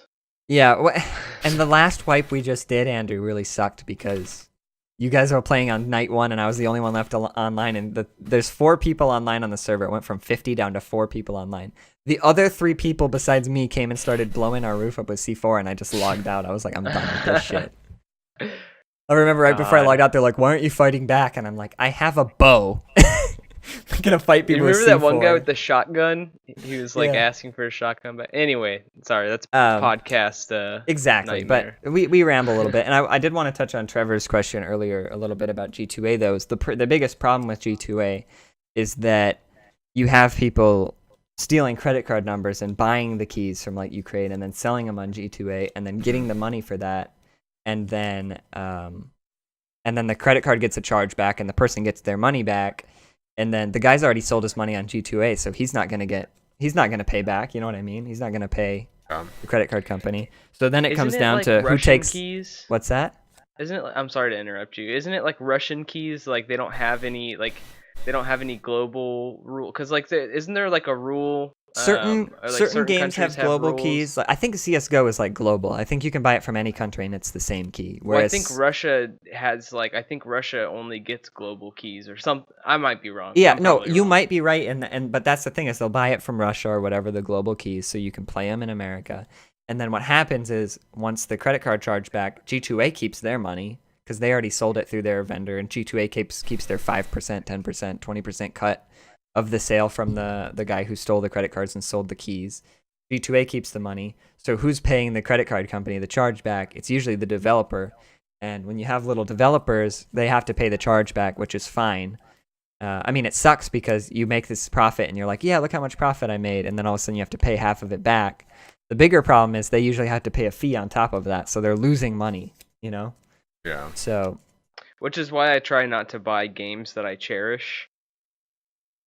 You mean? Like if I see like, okay, if I'm gonna buy a game and I know I'm only gonna play it like maybe for like an hour or two because it's gonna be a garbage game, or I'm just trying to do it for like a video or something, right. I don't care about the developer. I'm sorry. If it's a shitty game, then I don't care. I'm just gonna try and get it for as cheap as I possibly can.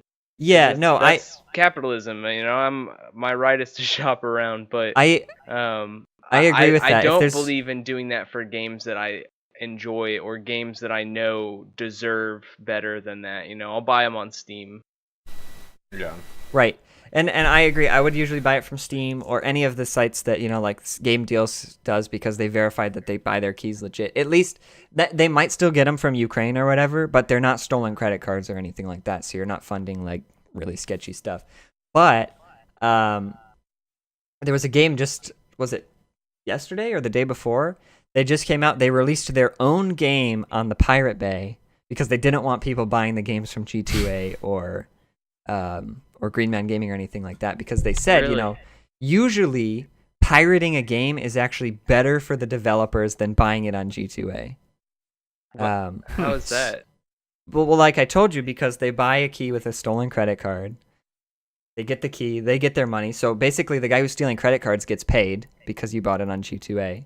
And then the developer gets the chargeback fees as well on top of that. So the developer gets cost money and a money launderer profits. I'm confused how the developer gets.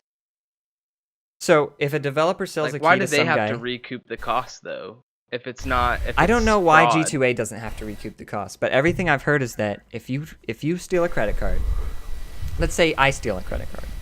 I steal my mom's credit card. This isn't quite as egregious as stealing a random stranger's, but say I stole my mom's credit card. Someone's credit card, doesn't matter who it is. Steal the credit card. I go on Steam Russia, however I get there, whatever. Buy 10 Russian keys. Usually they don't buy one key. They buy 10 or 100 keys of something, right? Buy 100 keys for Fallout 4. Then I go to G2A. I sell those 100 keys for, you know, whatever cost. G2A takes their cut. The guy gets paid. And then, you know, my mom or whoever I steal the credit card from goes, I didn't buy 100, you know, $1,000 worth of keys, 100 copies of Fallout 4, you know, I'm charging this back. So the credit card company goes, okay, here's your money back, right? Because credit card, you're not responsible for someone stealing your credit card's money. So they pay you back. They put the money back in your account. And the credit card company goes, how do I get the money back? G2A already got paid. And the guy who got the money has already got paid. There's no name linking to his account on G2A. You know what I mean? Like, how are they going to find this guy? Worst thing that happens is they force G2A to ban the guy and he just makes a new account. So then it comes back. What's that? I'm sorry. Keep I was going to say, then it just goes back to the developer and they say, you know, because the developer got, let's say, $10 for one of the keys, then they're like, okay, developer, we need that $10 back. You know what I mean? Because they sold the key originally. Developer gives them $10 back, and then they say, well, we need 10%. We need an extra dollar because we had to do all that work to the chargeback or whatever. So it's the same problem that Twitch was having a while back, where people were donating to people and then charging back, and the streamers were having to pay chargeback fees. Do you remember that? So then why wouldn't they just have it to where... Never mind. I don't know what I'm talking about. Yeah, so, and that's the thing, is like G2A knows that they're making money off the... Well, hold up. So how do you know it's not That's just pretty somebody... shady. How do you know it's not just somebody going to an area that, you know, isn't globally locked or whatever, or is unlocked globally, and they're just buying the keys from somewhere where the keys are cheaper because you can't know. That's the problem. You can't know, and that's the thing. Like, so the you're Game saying Deals it's a subreddit. mix. It's a mix of. It's a mix. You're right. People that are. It's going to be the humble bundle people. Fraud, it's going to be the humble bundle people selling keys. It's going to be the people buying the Russian keys, but not with fraudulent credit cards, which is still a little bit shady. But it's I don't think it's the end of the world. I wouldn't care if anyone did that. And then you have the laundered money, and so, you know, a lot of people don't want to support that, and like, there's been a lot of drama about it, and like, I would never be able to take a sponsorship from G2A because of how shady they are. And you see streamers and YouTubers everywhere sponsored by G2A, and I'm just like, yeah, they're making a deal with the devil. No. I mean, you gotta admit, there's some shady shit going on with even Steam though. Like, really? The fact that they're, well, I mean, we've seen it. Like, the fact that they're pushing out these games and calling them early access, and then the game comes out and it flops. Like, look at Black Wake. They were calling it an early access game. It was $20. So you have to pay $20 to buy this game that's not even finished yet. Then you take that game and like try and do whatever with it, you know, in development while you're in early alpha, and then you go through beta, whatever, start. For some reason, they lost a bunch of people. And then, you know, on release, you have nobody playing the game, so it just fails. So all the people that bought it for $20 in the first place played it for like 5 hours or whatever, and then couldn't return it because it was an early access game.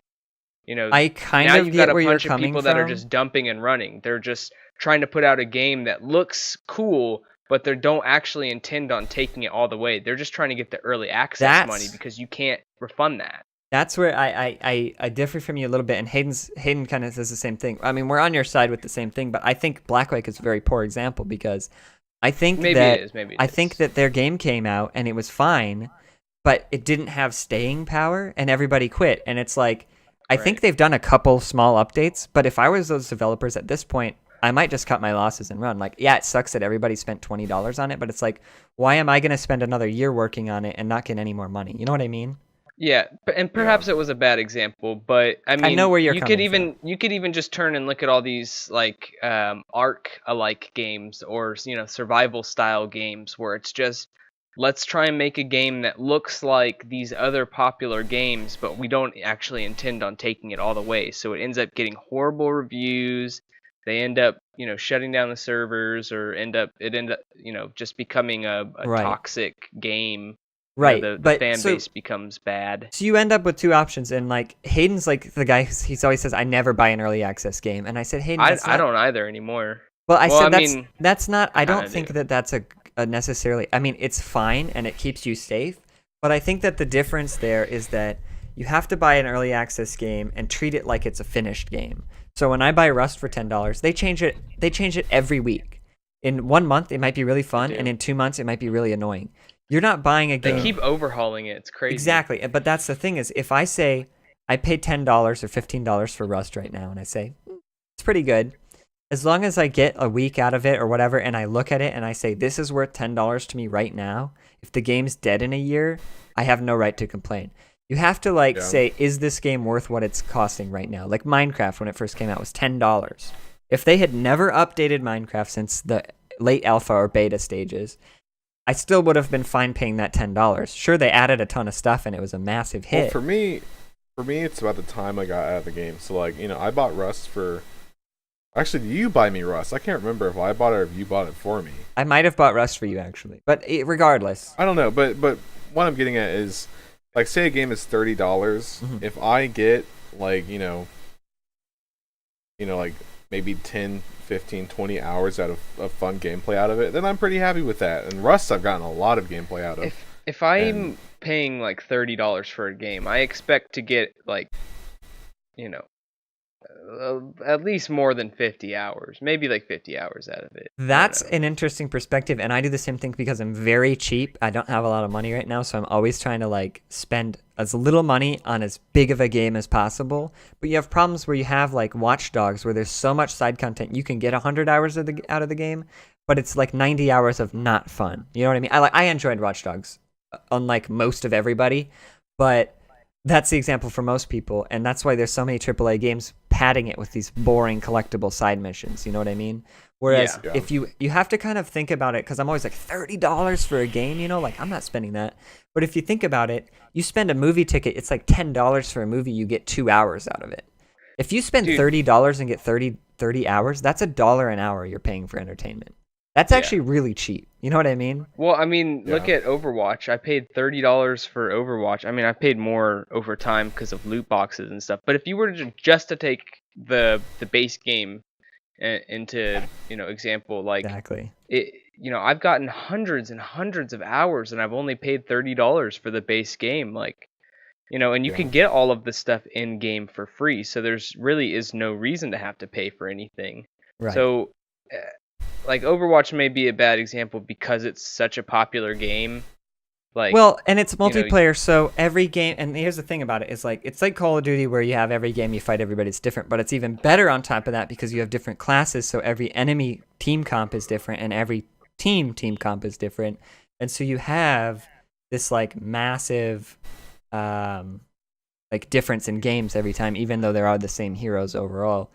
And that's the thing. Like I paid $40 for it, or maybe I did get it cheaper at $30, and then I did buy a second account later, so I couldn't play with my friends anymore. But even paying whatever I paid, let's say I paid full price for both. Say I played $80. I probably got 1,000 hours or more out of that already. Like I put a ton of time into that game, so it's super. It was super worthwhile, and that's the thing to consider is like depending on how much you make and whatever. If you want to pay like $30 and you want to get 50 hours of it, do you want a game where you get, you know, 10 hours of fun story and 50 hours of campaign side quests? Or would you, like, I would be more comfortable paying $50 and getting something like, let's say it's The Witcher 3, but it's shorter. Let's say you get a 20-hour campaign out of The Witcher 3. The gameplay's great, but it's short. I would still feel okay with that kind of money. You know what I mean? As long as I mean, Witcher 1 and 2, I pretty much beat in 20 hours. But you probably didn't pay full $50. I didn't do a lot of the side stuff. I'm not really the type of person that does a lot of side missions. And I do, but like if the core gameplay is great and fun and it would depend for me depending on how much I make. Like right now I'm super cheap, but if I started making money, I wouldn't mind paying $50 for 20 hours if the 20 hours are great. You know what I mean? Yeah, and that's why I was willing to buy something like Elder Scrolls Online to try it out, because I mean it's $30, but I was looking at it thinking, okay, well, I mean this has the potential for me to spend over 20 hours in the game, you know, so you know, 20 plus hours for $30. I mean, I can justify that. The problem and, you know, I have with something, if I get into it, whatever. Yeah, the problem I have with something like Elder Scrolls is like $30. I wouldn't mind playing it. I could probably get 30 hours of it, even if I don't like it. You know, just exploring. Even if I hate the combat and I hate the skills, even just exploring, I could probably get a lot of enjoyment out of it. Problem is, well, hold on one second. What about like? Okay, go ahead. What about like PlayerUnknown's Battlegrounds? Because it's $30, but they haven't added any major stuff. Yes, they are making like lots of changes to the game. And they've added a few cosmetic things, but it's still the same map. It's still all the same. Is that worth it to you? Like, would you say? Yeah, and I mean, I'm asking you specifically because, Alex, because like I know that you've gone back and forth on liking the game. Like, I know that right now you're just kind of like on it. And you don't really want to play it. I still feel like I got $30 worth out of it. I feel like that because I got quite a lot of hours out. I mean, we would have to check, but I have probably at least 50 hours in game, and I think the gameplay is great. The problem I had was how many hours I have now. I took a break until they released first person. In PUBG? Yeah, damn, I need to stop working so much, man. In Rust, I have 76 hours. 76. How much do I have in PUBG? Rust is fun, Trevor. We gotta hope they change the meta again. I remember when you. I only have 32 hours in PUBG. Damn. So, and but to me that's like, hey, you know what? I spent $30 on the game. That's pretty good, you know? Yeah, like, and that's and I know I'm going to spend more time playing it. You know? Exactly. I like the game a lot, so. Yeah, so I agree with Andrew too, and I'd say the first 20 or 30 hours were way more fun, and they were also that was worth the $30. Everything after that is just a bonus. However, I can say that I'm not exactly happy with PlayerUnknown Battlegrounds right now. Is that I think that I don't know if they have to do something about the circle or what they have to do, because I either play and I do okay.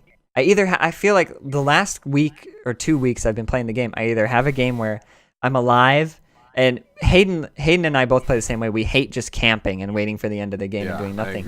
But we've played so many games recently where we don't camp.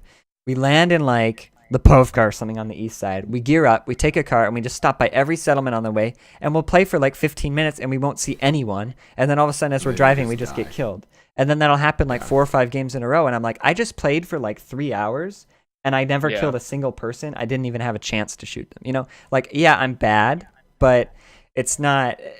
I mean, I don't know. And sometimes you have good games. That's what's so interesting about it. It's so hard to, because it's so different every game. Because where the plane flies, that changes the game a lot, and then wherever the circle goes, and there's no like, it's not consistent. Sometimes it'll go to like some random corner of the map.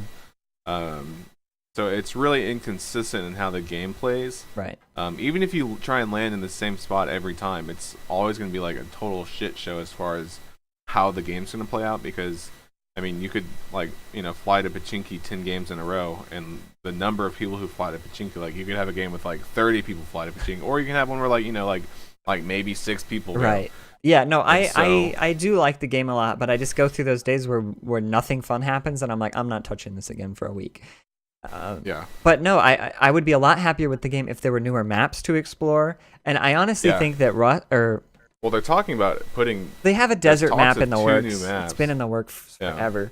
But I think that one of the things that they could do, and they might not even have it on their mind, but if they could make their map be kind of randomly generated, and it doesn't have to be completely randomly. I just mean like make military base spawn in the northeast and make farm spawn in the west. You know what I mean? Just you don't have to have like this amazing procedural generated map thing. Just kind of have like the base of each like chunk of city spawn somewhere else. You know what I mean? Have like a couple of different templates of how like a city like exactly okay, templates. So take the 3 maps, right? So like take 3 base maps, and then just make like 4 variants, like puzzle pieces, kind of. Yeah, well, or just make 4 variants of each, so that each time, you're getting sand dunes or something, but this time it might be sand dunes 1 or sand dunes 2 or something. So that would help a lot.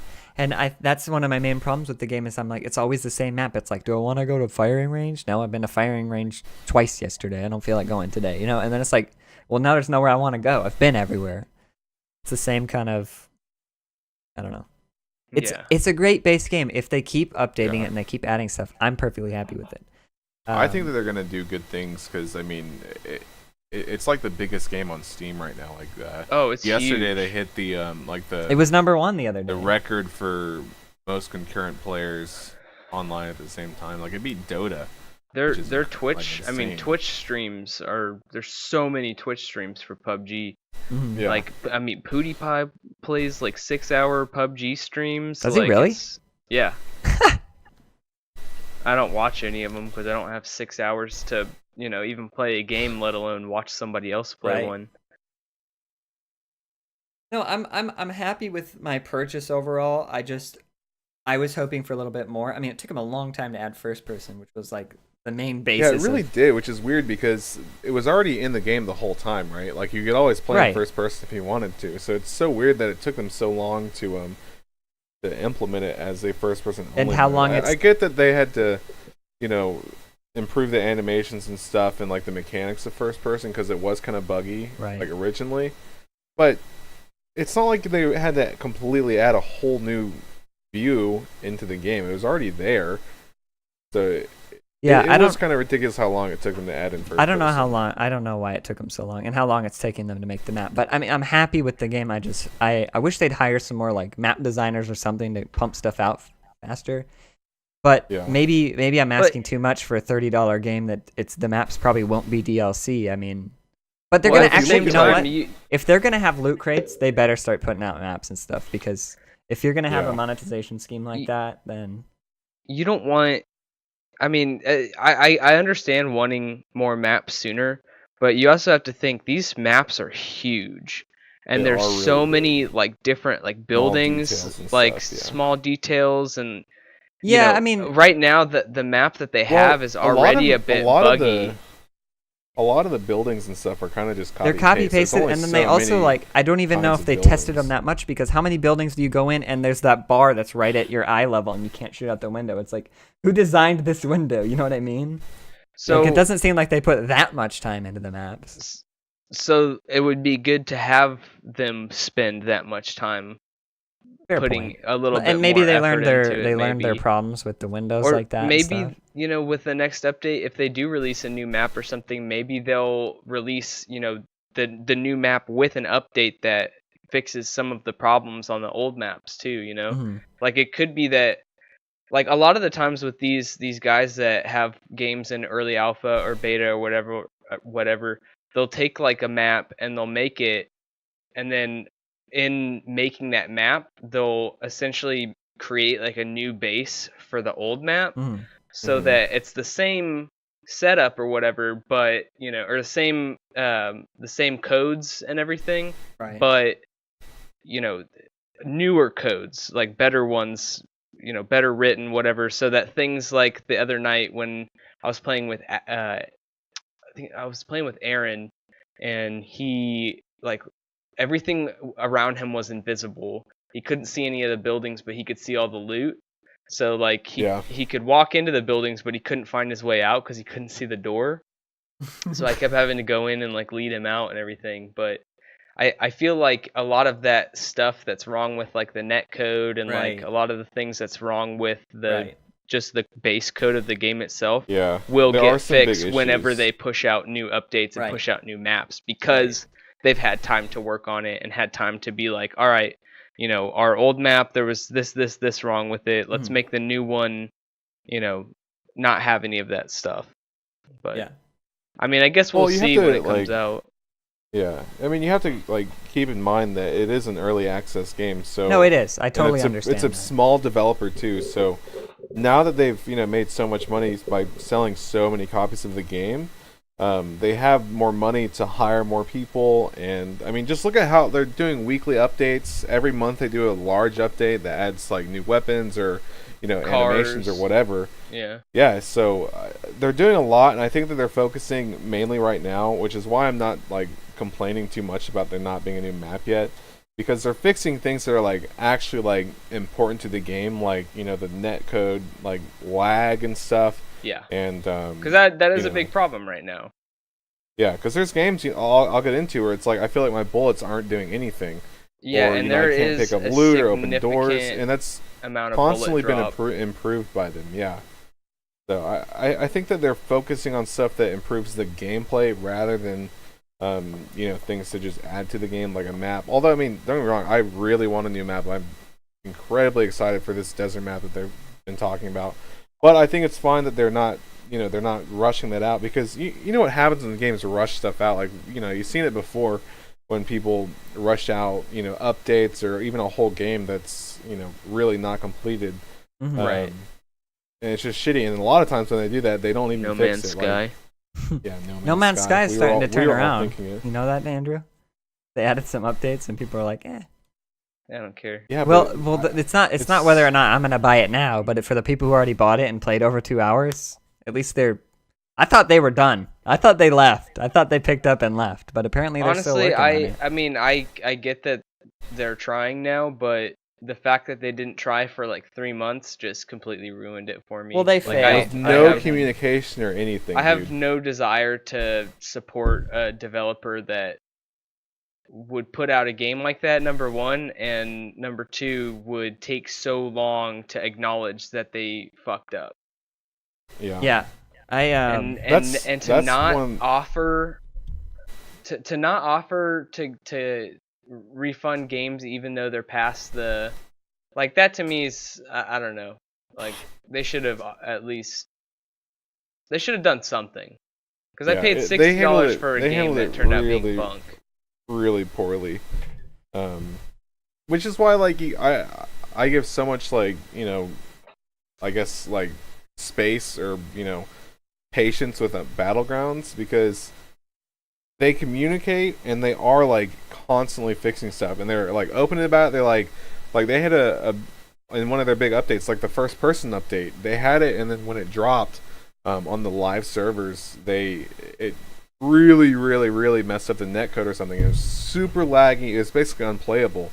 But like as soon as they dropped it, they're like, "We're working on it. We have people like we're all staying like overnight trying to fix this." I remember that. And while it sucks, like they broke the game. They at least were working. They communicated. They were honest about it, and they fixed it in like a day. Props to them, honestly. Yeah. So. And there's lots of games like that. Like Overwatch is also a good one where they have lots of good communication. Let's talk about that real quick. I saw a picture. It was like a picture of like Mercy. And have you seen that meme going around lately where it's like a girl walking by and then there's like a guy with his girlfriend? Yeah, who's, I've seen it. What's the meme?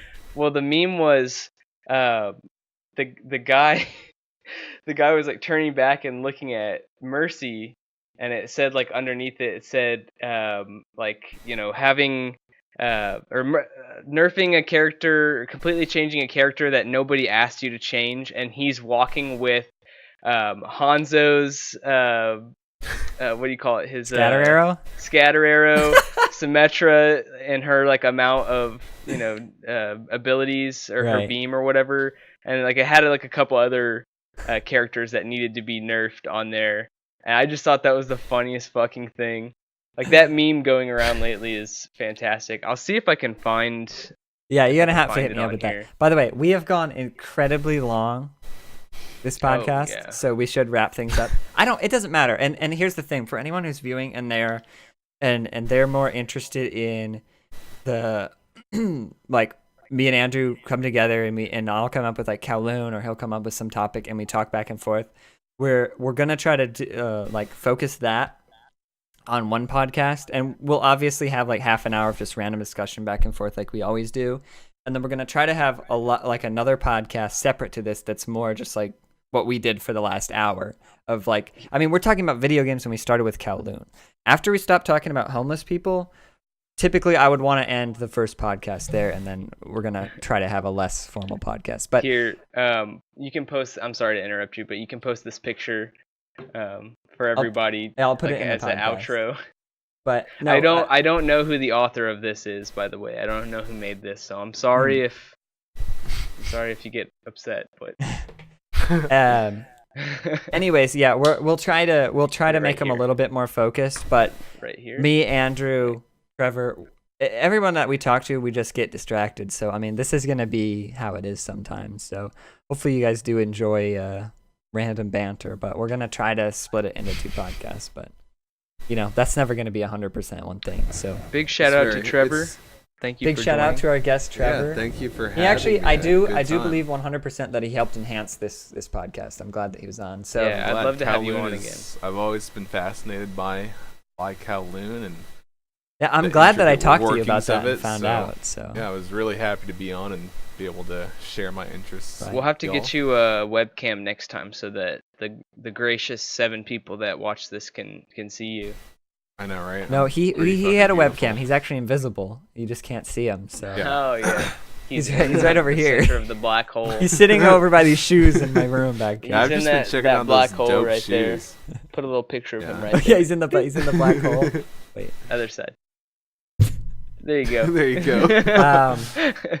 Anyways, yeah, thank you guys for listening. I hope you guys enjoyed it, and let us know. And here's the thing: I'm kind of just like throwing back and forth if we want to do a less formal podcast back and forth. But I mean, if you guys think that it's more enjoyable in any podcast where we just kind of ramble, then let us know. Or if you do think that we should, stay a little bit more focused. Yeah, please like and subscribe, and stay tuned because next time I'm gonna give you a little spoiler.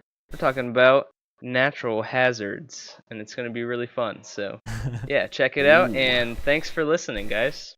Yep, thank you. Hope you have a good day. And thank you, Trevorthesaxman. Trevorthesaxman. That's his link to his Twitch, by the way, if you're interested in following. He streams about once every 6 months. It's pretty entertaining. So. Hey, I had 124 viewers when I was playing Kerbal Space Program. 124? Yeah. Okay, no listen, shit, I really Alex, did. he might only stream once every 6 months, but when he does, they're bangers. It's very intense. Me? It's a very intense. It gets stream. crazy. Yeah. So check it out.